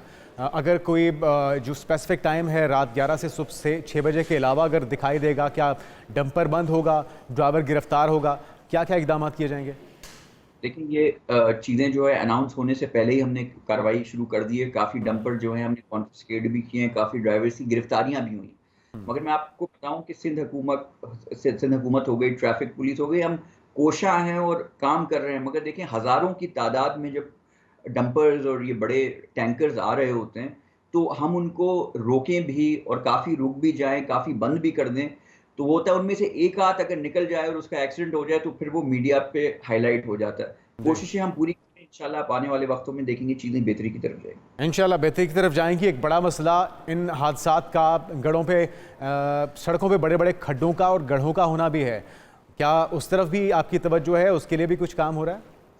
देखिए बिल्कुल, उस पर जो है रोड वर्क, पैच वर्क, वो तो एक ऑनगोइंग प्रोसेस है, चल ही रहा है। मगर अगर आप मुझसे कहें कि एक गड्ढा था उस वजह से एक्सीडेंट हो गया, ऐसा होता नहीं। एक अलर्ट ड्राइवर जो एक्सपीरियंस्ड हो, जिसको गाड़ी चलानी आती हो, वो गड्ढे को देखते हुए हर चीज को कैलकुलेट करके चलता है। अगर कोई शख्स रोज किसी रूट से गुजरता है तो यकीनी तौर पे उसको तो खड्डे और गड्ढे याद हो चुके होते हैं, लेकिन नया गुजरने वाला अगर तेज स्पीड में आ रहा है, दरमियान में अचानक गड्ढा आ गया तो यकीनी तौर पे वो हादसे का बायस तो बनेगा। अली राशिद साहब देखिए, मैं खैर ये इट्स डिबेटेबल, मैं इस बात से इत्तेफाक नहीं करता। गड्ढा होता है, दूर से दिखाई दे देता है। अच्छा। थोड़ी अगर लापरवाही हो, स्पीड में कोई आ रहा हो, स्पीड लिमिट्स को क्रॉस करा तो होता है, मगर गड्ढे उस पर भी काम हो रहा है। मैं ये नहीं कह रहा उस पर काम नहीं हो रहा है, वो रोडें भी बेहतर, इंफ्रास्ट्रक्चर बेहतर किया जा रहा है, मगर मेरे हिसाब से ये कोई एक्सक्यूज नहीं है कि गड्ढा था तो एक्सीडेंट हो गया। बिल्कुल सही। अच्छा, तो अगर आप अच्छा, ये तो वो इकदाम हो गए जो कि आप अब हादसात के बाद कर रहे हैं। उसूली तौर पे तो इससे पहले हो जाने चाहिए थे, लेकिन वो कीमती जाने जो जा चुकी इन डंपरों की टक्करों से और बेगुनाह वो लोग मौत के मुंह में चले गए, उनके लिए भी कोई आपने ऐलान किया है, उनकी इमदाद के लिए, उनकी दादरसी के लिए? देखिए, मैं हमारे दो सिंध के तर्जुमान हो गए और पीपल्स पार्टी के रिप्रेजेंटेटिव और हुकूमती जो वो हैं, उन्होंने जितने भी ये लोग हैं लवाइकीन, उनके घरों पे जाके ताज़ियत भी की है, उनसे पूछा भी आपको किसी चीज़ की ज़रूरत है तो बताएं। उन्होंने किसी चीज़ की डिमांड नहीं की और आपने भी उन्हें कुछ नहीं दिया? हमने मुनासिब नहीं समझा। अगर किसी शख्स का कोई पूरे घर की जिम्मेदारी किसी शख्स पे थी और वो डंपर की टक्कर से मारा गया या किसी भी हादसे की सूरत में, तो ये तो रियासत की हुकूमत की जिम्मेदारी है कि नहीं, ऐसी कोई जिम्मेदारी हुकूमत और रियासत की नहीं है अगर ऐसा कुछ एक्सीडेंट होता है। अच्छा, आप लोगों की सही कवानीन ना होने की वजह से दिन के वक़्त में कोई डंपर किसी की जान ले लेता है, तो आप लोगों की जिम्मेदारी नहीं है कि आप उसको उसकी दादरसी करें या उसको माली इमदाद फराहम करें? मैं बात अपनी मुकम्मल कर लूं और फिर आप बात करें। मैं देखें ना, आप एक बात कर रहे हैं, मुझे उसका काउंटर क्वेश्चन करने की तो इजाजत दीजिए अली राशिद साहब। आप तो जिम्मेदारी नहीं ले रहे अपने शहरियों की। आप वोट ले सकते हैं उनसे और आप उनकी जिम्मेदारी नहीं लेंगे तो ये तो फिर मायूब बात हो जाएगी। आप ऐसा करें ना, सवाल पूछ के जवाब भी खुद ही दे दिया करें, इसलिए मैं बात करना शुरू करता हूं, मुझे बीच में आप जिम्मेदारी लीजिए, हम उसको वेलकम कहेंगे। अगर आप जिम्मेदारी नहीं लेंगे तो उस पर तनकीद करने का तो हक रख दीजिए हमें। हम जिम्मेदारी नहीं ले रहा है यार, आपका कोई आप नफसियाती हैं, कोई मसला है आपको? मुझे तो आप नफसियाती लग रहे हैं कि आप अवाम से वोट लेते हैं और आप ऐवानों के अंदर बैठ के उनके किस्मत के फैसले करते हैं। आप जवाब दीजिए, आप मुझे नफसियाती ना बनाइए अली राशिद साहब। नहीं, मुझे लग रहे हैं आपने कहा आपने मुझे खरीदा नहीं हुआ, आपने सिंध की आवाम को खरीदा नहीं हुआ। आप जवाब दीजिए, आपको प्लेटफॉर्म दिया गया है। हम घरों पे जाके हमारे नुमाइंदे मिल रहे हैं, उनके लवाहिकीन से आप कह रहे हैं हम जिम्मेदारी नहीं ले रहे। हम उसके खिलाफ डंपर्स को बैन किया जा रहा है, ब्रेकिंग न्यूज़ें चल रही हैं, आप खुद बता रहे हैं चीफ सेक्रेटरी जो है वो कर रहा है। यहाँ मुझे बात करने का मौका दे नहीं रहे, आप फिर उल्टा सीधा कर रहे हैं। आप किसी और पार्टी से आपको इसीलिए मदऊ किया गया अली राशिद साहब कि आप जवाब दीजिए। है तो बता दें, यहाँ अपनी सियासत नहीं चमकाएं। आप किसी और देखें, सियासत करना आपका काम है, हमारा काम सवाल करना है। आप इस तरह बात नहीं करें। अगर आप सवाल करें, आपके पास जवाब नहीं है, आपके पास जवाब नहीं है, आप कह दीजिए मेरे पास जवाब नहीं है। आप जिम्मेदारी नहीं ले रहे, ये चीज मेरे लिए तो मायूब है, कम से कम कराची की आवाम के लिए भी होगी। नहीं, कराची की आवाम अल्हम्दुलिल्लाह हमारे साथ है, हम यहाँ से सीटें जीतते हैं और हम यहाँ हुकूमत में। वो आपको हमें समझाने की जरूरत नहीं है। कराची के अवाम, आप लाहौर में कहाँ बैठे हुए मुझे नहीं पता, मगर कराची देखिए मैं जहां भी बैठा हुआ हूं, आपका काम है कराची के अवाम को इंसाफ देना, तहफ़्फ़ुज़ देना, और उसके लिए हमारा काम है आपसे सवाल करना। आप कह रहे हैं कि हमारी जिम्मेदारी नहीं है कि अगर कोई मर जाता है उसकी जिम्मेदारी लें आप। ये बात आप ही ने कही है, मैंने नहीं कही अली राशिद साहब। आपका काम है सवाल पूछ के जवाब देना, आपका काम है जवाब देना। के बाद बंदा दूसरा बात करना शुरू करे तो आप इंटरप्ट करके कुछ और पॉलिटिकल एंगलिंग शुरू कर दें किसी और पार्टी के लिए। देखिए मेरा किसी पॉलिटिकल पार्टी से तो ताल्लुक नहीं अली राशिद साहब। तो ये रवैया है नाज़रीन पीपल्स पार्टी का। वो ये जनाब थे अली राशिद साहब, तर्जुमान थे सिंध हुकूमत के, और जब इनसे ये पूछा गया कि अगर कोई डंपर दिन दिहाड़े किसी की जान ले लेता है और आप उसकी दादरसी करेंगे, आप उसके दुखों का मदावा करेंगे, तो वो कहते हैं कि ये हुकूमत सिंध की जिम्मेदारी नहीं है। इस रवैये की वजह से आज कराची का कोई पुरसान हाल नहीं है। उनकी गलियां, उनके गली मोहल्ले गंदगी से, ताफुन से अटे हुए हैं, और जो सड़कों के ऊपर जगह जगह खड्डे होने की वजह से, गड्ढे होने की वजह से आए रोज़ हादसात होते हैं। आज जब उनसे ये सवाल किया जाता है तो वो नाला हो जाते हैं। हम नाज़रीन सिर्फ आपको ये रवैया दिखाना चाह रहे थे और इसीलिए हमने तर्जुमान सिंध हुकूमत का इंतखाब किया था। आगे बढ़ते हैं और एक दिलचस्प खबर है वो भी आपके साथ शेयर कर लेते हैं स्कॉटलैंड के चिड़ियाघर से, जहाँ पे मौजूद तीसरे male penguin sir Nils Olav King's Guard के शोबंकर के मेजर जनरल करार, जो कि नॉर्वेजियन किंग्स गार्ड के कर्नल चीफ भी हैं। तो यकीनी तौर पे खुशाइंद है और इस तरह की एजाज़ात से उन्हें नवाजा जाता है उनकी सलाहियतों की बिना पे, और उनकी ट्रेनिंग भी बाकायदा की जाती है। उन्हें ट्रेन करने के बाद उन्हें बाकायदा इस एजाज़ से नवाजा गया। हम हाजिर होंगे एक ब्रेक के बाद, हमारे साथ रहिएगा।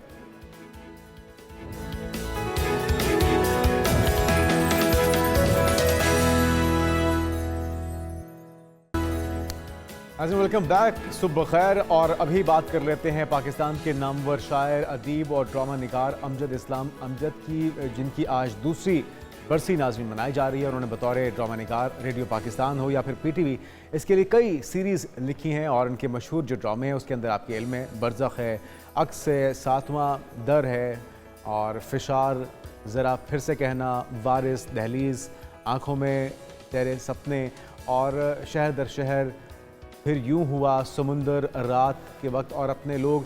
ये वो सारे ड्रामे हैं, वो सारी तहरीरें हैं जो कि लोगों के जहनों पे नक्श हैं। और अमजद इस्लाम अमजद ने शायर, ड्रामा निगार और नक्काद की हैसियत से शोहरत हासिल की थी, और उनकी नज़्म और नसर के अंदर 40 से ज़ायद कुतुब भी मौजूद है। तो कुछ उनकी शेरी अशार, कुछ उनकी ज़ुबान से कहे हुए आपकी गोश गुजार करते हैं। तो ये थे अमजद इस्लाम अमजद, और हम अपनी तरफ से, हमारी टीम की तरफ से उन्हें खराज तहसीन पेश करते हैं उनकी उर्दू अदब के लिए खिदमात पर। आगे बढ़ते हैं और कुछ बात कर लेते हैं नौजवानों के मसाइल की। हर शख्स जब वो बालिगी की उम्र में आता है और प्रैक्टिकल लाइफ के अंदर कदम रखता है तो उसे ज़रूरत होती है एक अच्छे सीवी की।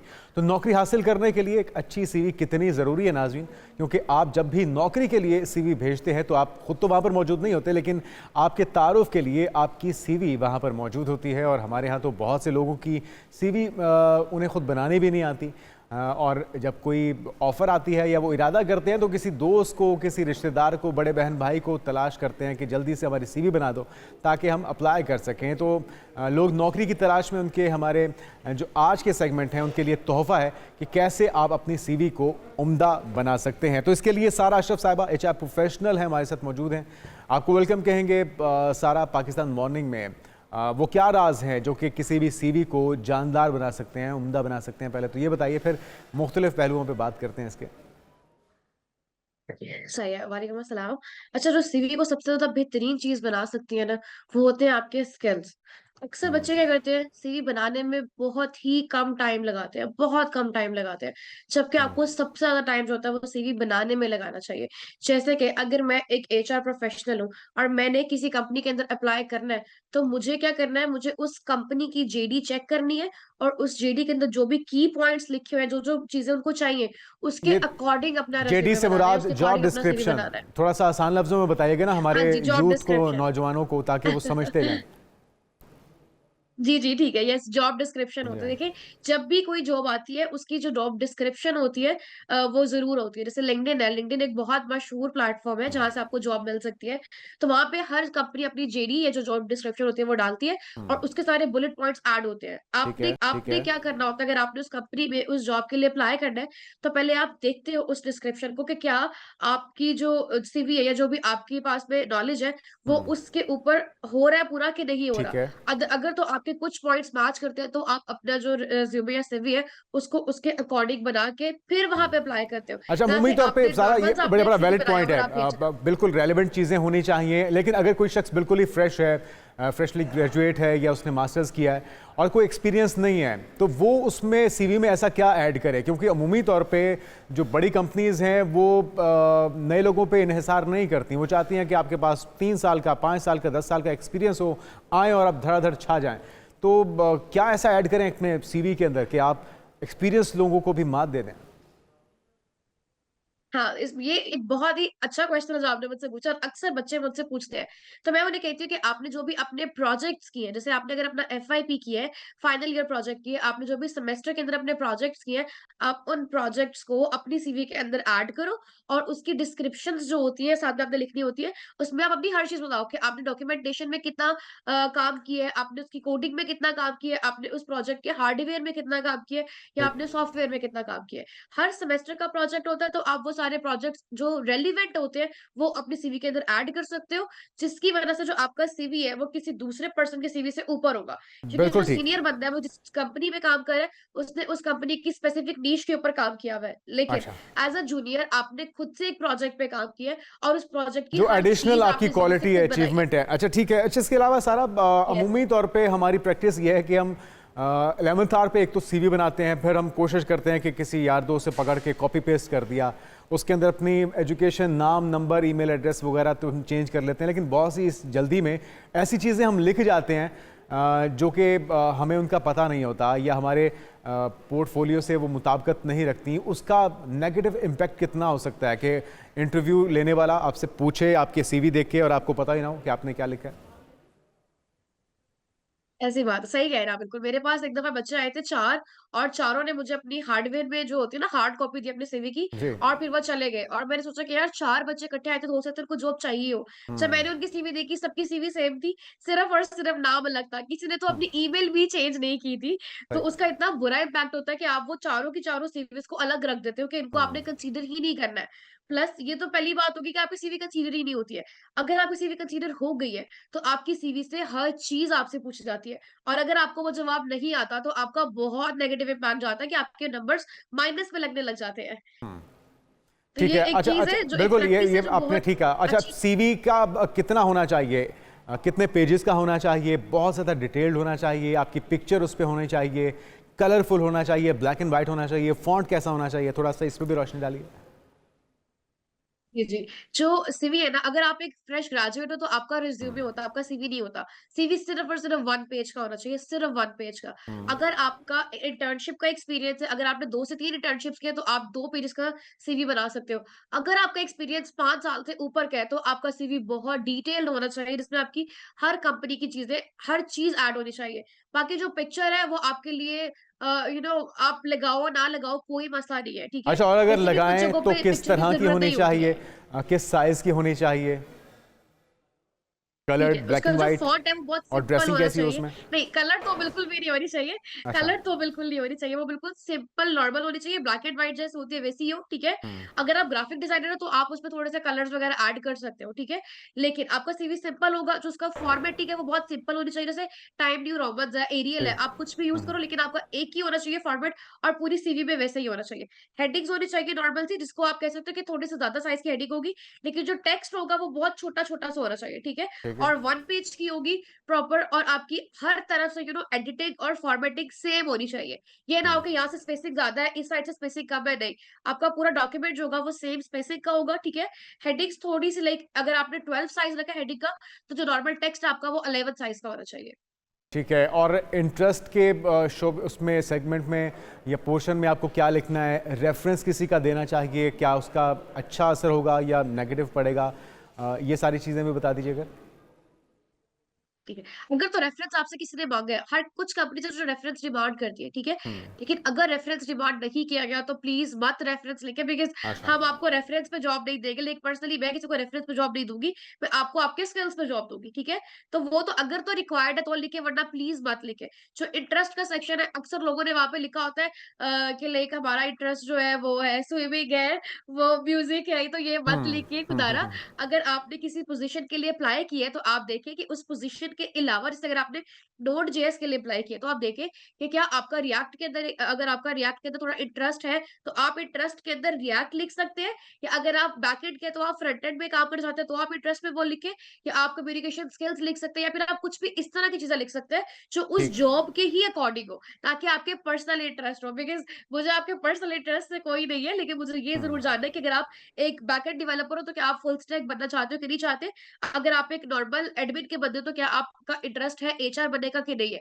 तो ये ठीक। इंटरेस्ट वाला पोर्शन इस चीज़ के लिए होता है कि आपके पर्सनल इंटरेस्ट के लिए बिल्कुल भी नहीं होता है। बिल्कुल नहीं। अच्छा, आजकल चूँकि एआई का दौर है, चैट जीपीटी का दौर है, कोई ऐसी स्पेसिफिक ऐप, प्लेटफ़ॉर्म जिसको आप रेफ़र करें, जिससे मदद ली जा सकती है, जिससे अपने सीवी को बेहतर किया जा सकता है? यूथ के लिए, न्यूकमर्स के लिए क्या मशवरा है आपका? जी, आपने चैट जीपीटी का बिल्कुल सही वर्ड यूज़ किया, यस। हमें चाहिए यूथ को चाहिए कि वो चैट जीपीटी को अच्छे से यूज़ करे। ऐसा नहीं कि आपने एक लाइन लिखी, उसको कॉपी किया और पेस्ट कर दिया, नहीं। आप चैट जीपीटी को बहुत ज़्यादा प्रोफेशनली भी यूज़ कर सकते हो कि आपकी सीवी को किस तरह से बेहतर बनाया जाए। आपकी अपनी जो जॉब जो आपने जिसके लिए आपने अप्लाई करना है, उस जॉब के डिस्क्रिप्शंस कहीं से आप उठाएँ लिंक्डइन वगैरह से, उसको चैट जीपीटी को दो और उससे पूछो कि मेरे अंदर ऐसे कौन-से स्किल्स होने चाहिए। वो आपको सारी लिस्टेड ठीक। दे देगी, जो-जो आपके पास में है, जिस पे आपने काम किया हुआ है, आप वो लेके सीवी के अंदर ऐड कर सकते हैं। Second thing is ATS. एक एटीएस फ्रेंडली होता है। जैसे अगर आपने बाहर के मुल्क में किसी के लिए अप्लाई करना है, तो आपकी जो सीवी है ना वो एटीएस कंपैटिबल ज़रूर होनी चाहिए, ठीक है? अक्सर बच्चों को ये चीज़ नहीं पता होती। तो आप एटीएस बहुत सारे ऑनलाइन फ्री पड़े हुए हैं। आप किसी भी दुरुस्त। एटीएस फ्रेंडली के ऊपर अपना सीवी ऐड करो और अपना चेक करो कि प्लेजरिज्म कितना आ रहा है, ठीक है? और उसको डन। फिर आप रिमूव करने की ट्राई करो। ये नहीं कि आप चैट जीपीटी से डायरेक्ट कॉपी पेस्ट करो, लेकिन हाँ, आप कुछ अपने वर्ड्स भी ऐड करो बीच में। प्लेजरिज्म आपका ज़ीरो होना चाहिए ताकि और आपकी आपका सीवी अपनी बेहतर होना चाहिए क्रिएटिविटी भी एटीएस के उभर कर सामने आए, क्योंकि प्रैक्टिकल लाइफ में आपने ही चैलेंजेस का सामना करना है। बिल्कुल ठीक है, बहुत शुक्रिया।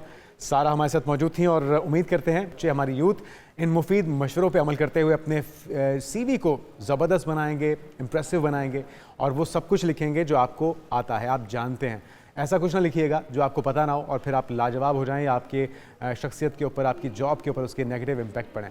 आगे बढ़ते नाज़रीन, बात करते हैं एक और पाकिस्तानी लेजेंड की, पाकिस्तान की मारूफ अदीबा और ड्रामा निगार फ़ातिमा सुरैया बज्जिया, जिनकी आज 9वीं बरसी मनाई जा रही है नाज़रीन। और फ़ातिमा सुरैया बज्जिया मुल्क की मारूफ अदबी शख्सियत अनवर मकसूद की बहन भी थी और ये जो पूरी फैमिली थी जिसमें तमाम बहनें, अनवर मकसूद, उनके भाई, जिन्होंने उर्दू अदब के लिए ना सिर्फ अपनी खदमात सर अंजाम दी हैं बल्कि नाम बनाया है, पाकिस्तान की पहचान बने हैं ये। और फातिमा सुरैया भजिया ने टेलीविज़न के अलावा रेडियो स्टेज के लिए भी बेशुमार ड्रामे लिखे, जिनके मारूफ ड्रामों में है उरूसा, शमा, अना और अफशां, जबकि मुतअद्दिद ड्रामे उन्होंने ख़ुद लिखे थे। उन्होंने तवील दुरानिया का पहला ड्रामा मेहमान लिखा। उन्होंने अपने ड्रामों में वसी ख़ानदानों में खूनी रिश्तों के दरमियान जो ताल्लुक़ होता है और जो रवैये होते हैं उनको इंतहाई खूबसूरती से बयान किया। और 1997 में हुकूमत ने उन्हें तमग़ा बराए हुस्न कारकर्दगी और 2012 में हिलाल इम्तियाज़ से भी नवाजा था। तो हम एक ब्रेक लेते हैं नाज़रीन। ब्रेक के बाद बात होगी एक खूनी डंपर की जिसने कई कीमती जानें ले ली हैं। कराची में अफसोसनाक वाक़या कैसे पेश आया, एक ब्रेक के बाद।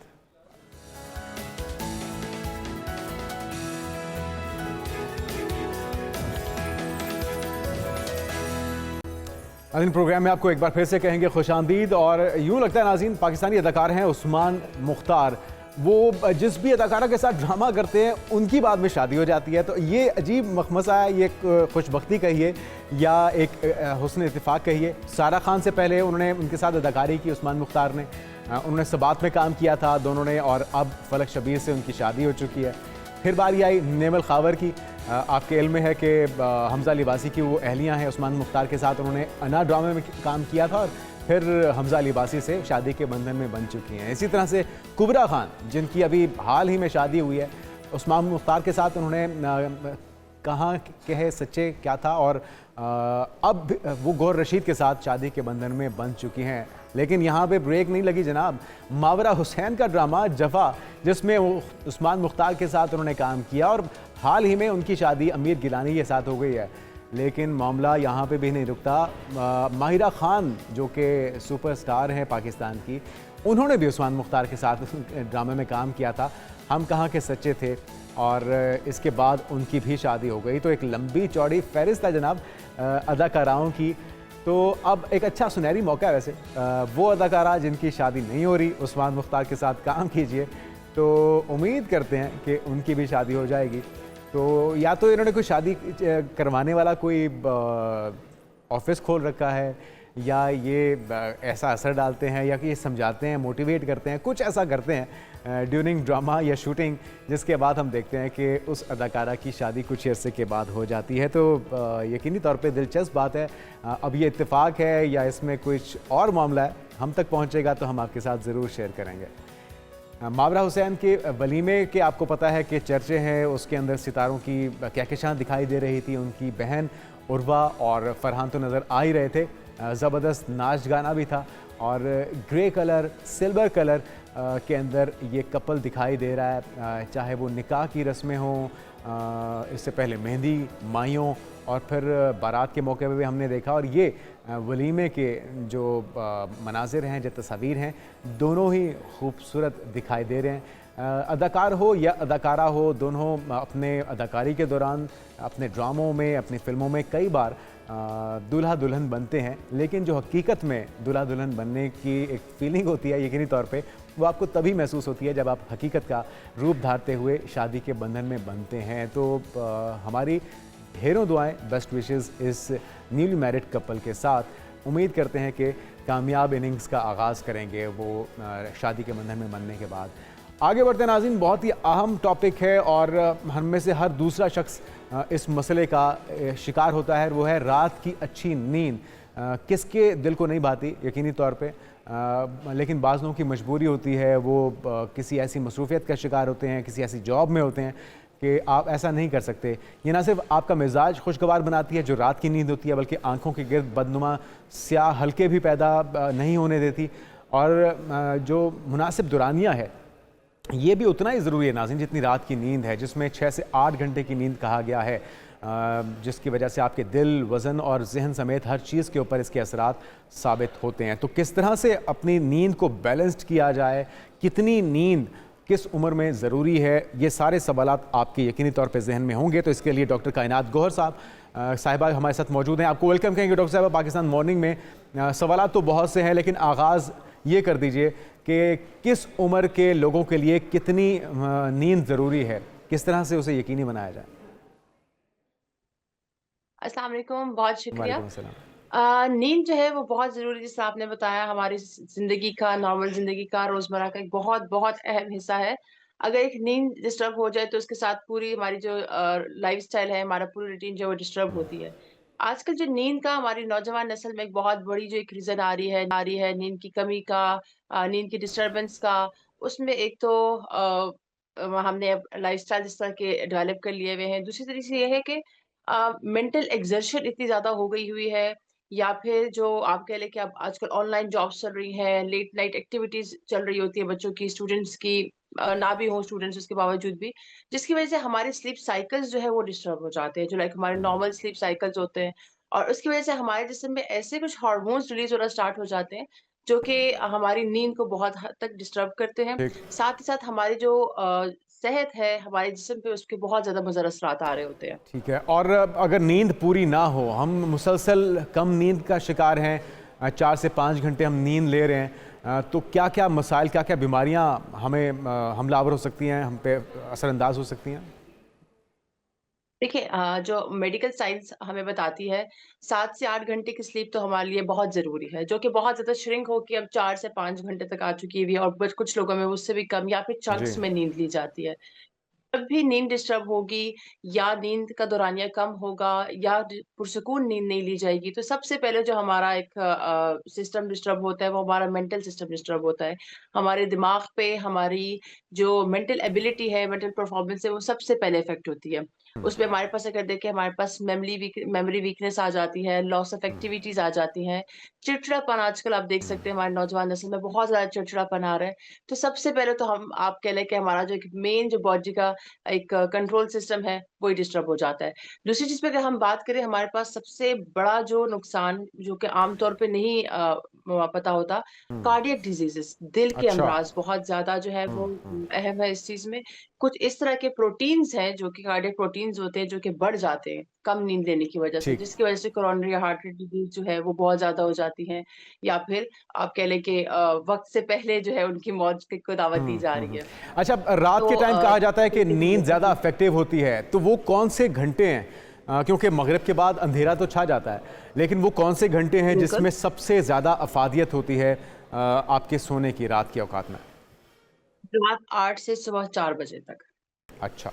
लाइक जो हमारा एक नॉर्मल जो सर्केडियन साइकिल, हमारे स्लीप साइकिल्स होते हैं कुछ, हुँ, तो उसका जो एक बेहतर जो टाइम है, क्योंकि ना हमारी बॉडी जब हम लोग सोते हैं उस टाइम पे हमारी बॉडी जो है वो उनके सेल्स हील हो रहे होते हैं। हुँ, हमारी इम्यूनिटी सिस्टम जो हमारा कुव्वत मुदाफ़ियत का निज़ाम है, वो हीलिंग कर रहा होता है, नए सेल्स बना रहा होता है, पुराने जो कह लें ना कि जो डिस्टर्ब्ड सेल्स होते हैं उनको, हुँ। उनकी जो तोड़-फोड़ और जो ठीक करना सारा कुछ जो हमारा जो सिस्टम होता है, वो रात को होता है, फ्रॉम राइट 8 बजे से लेके सुबह 4 बजे तक। बिल्कुल ठीक है। उसके अच्छा। बाद हम लोग क्या करते हैं कि हम हुँ, लोग नॉर्मल डेज़ में जो हमारी प्रैक्टिस आम तौर पर आजकल है, हम रात 2 बजे सोते हैं, सुबह हुँ। 8 बजे, 10 बजे, 12 बजे जाग रहे होते हैं। जी। उसके बावजूद हम लोग कहते हैं कि हम तो इतने ज़्यादा घंटे सोए, लेकिन इसके बावजूद नींद पूरी हमारी नहीं बॉडी हुई। में जो है वो हीलिंग बहुत कम हाँ, हुई और है। नींद भी पूरी नहीं होती है बिल्कुल अगर नींद आप रात के पूरी टाइम नहीं ना सोएं। अच्छा, एक और चीज़ कि बिल्कुल। जो वो बच्चे जिनकी ग्रोथ का वक्त है, उनके लिए कितनी नींद ज़रूरी है? ख़ासतौर पे माँओं के लिए क्या पैगाम है? माँओं के लिए 8 घंटे मस्ट है। बल्कि अच्छा, बच्चों के लिए तो नहीं, अगर जो उससे छोटे भी बच्चे ज़्यादा 1 हैं, जो घंटा अगर आप ग्रोइंग एज में हैं, क्या आप ऐसा भी है? क्योंकि हमने बाज़ जगहों पे ये सुना है कि 10 से 12 घंटे की नींद चाहिए होती है, जिनकी हाइट बढ़ रही है, जो ग्रोथ के प्रोसेस में है। अब एक्टिविटीज़ पर है, जिन बच्चों की फिज़िकल एक्टिविटीज़ बहुत ज़्यादा है, जिन बच्चों की मेंटल एक्टिविटीज़, अब वही बात है ना, बाकी दिन में उनकी परफ़ॉर्मेंसेस किस तरीके से चल रही है। अगर हुँ, उनकी मेंटल एक्टिविटीज़, फिज़िकल एक्टिविटीज़ से बहुत ज़्यादा है, तो वो बिल्कुल 10 घंटे तक भी नींद लें। लेकिन 8 घंटे जो है वो बहुत मिनिमम है। इस तरह वीकेंड्स पे भी बात है कि हम लोग जैसे हमारे पास माएँ बच्चों को लेके आ रही है कि हम इनकी नींद किस तरीके से पूरी करें, सारा कुछ। तो weekend is a good time, weekends पे आप लोग उनको 10 घंटे की नींद दिला सकते हैं कि चलें आपका एक जो एक फुल वीक की जो एक्सर्शन थी वो खत्म हो जाए। लेकिन 8 घंटे जो है वो हमारी डेली परफॉर्मेंसेस के लिए बहुत ज़रूरी है। चाहे ठीक है। मेंटली है, चाहे फिज़िकली है।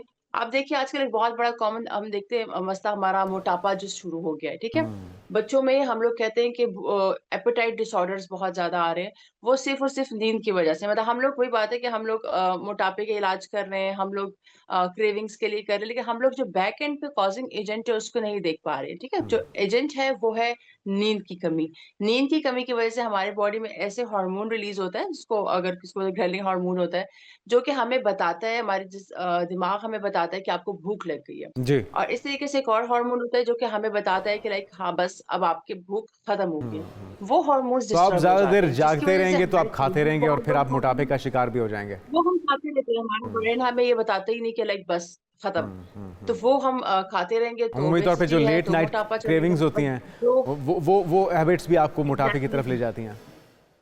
एग्जैक्टली तो मतलब एक किस्म का कह लेना कि एक हम मल्टीपल बीमारियों को खुद दावत दे रहे होते हैं। ठीक। इस अच्छा, तरीके से हमारे पास कितनी लड़कियां आजकल अगर आप आपने देखें बताया तो कि 6 से स्किन को 8 लेके घंटे की जो नींद है वो तो ज़रूरी होनी चाहिए, लेकिन वो लिमिट क्या है जिसके बाद अगर आप सोएंगे तो वो नुकसानदेह भी हो सकता है? 12 घंटे से ऑनवर्ड्स। अच्छा, 12 घंटे से ज़्यादा आपको नहीं सोना चाहिए, नहीं तो आप उसके अंदर फिर क्या क्या नुकसान आते हैं, क्या क्या बीमारियां लाक हो सकती हैं? थके हुए, बिल्कुल, बिल्कुल। आप जितने मर्ज़ी थके हुए हैं, आपके लिए स्टिल एक साइकिल चाहिए, ठीक है? बहुत से हमारे पास ब्रेन के साइकिल्स होते हैं, जो कि जी। काम कर रहे होते हैं हमारे। अगर हम लोग उस दौरानिये से भी ज़्यादा सोएँगे, तो हमारे वही बात है कि वो जो दूसरा साइकिल है, जागने वाला जो साइकिल है, वो डिस्टर्ब हो जाएगा। तो उसकी वजह से हमारे पास बीमारियाँ आना शुरू हो जाएँगी और सबसे बड़ी बहुत चीज़ शुक्रिया, होती है एक बहुत जिस्मानी शुक्रिया। थकावट। डॉक्टर कायनात गौहर हमारे साथ मौजूद थे। पूरी नींद कीजिए, 6 से 8 घंटे की नींद हर इंसान की ज़रूरत होती है ताकि आप बहुत सी बीमारियों से बच सकें। नाज़रीन, आज के प्रोग्राम से इतना, आपसे मुलाकात होगी कल। अपना बहुत ख्याल रखिएगा। अल्लाह हाफ़िज़।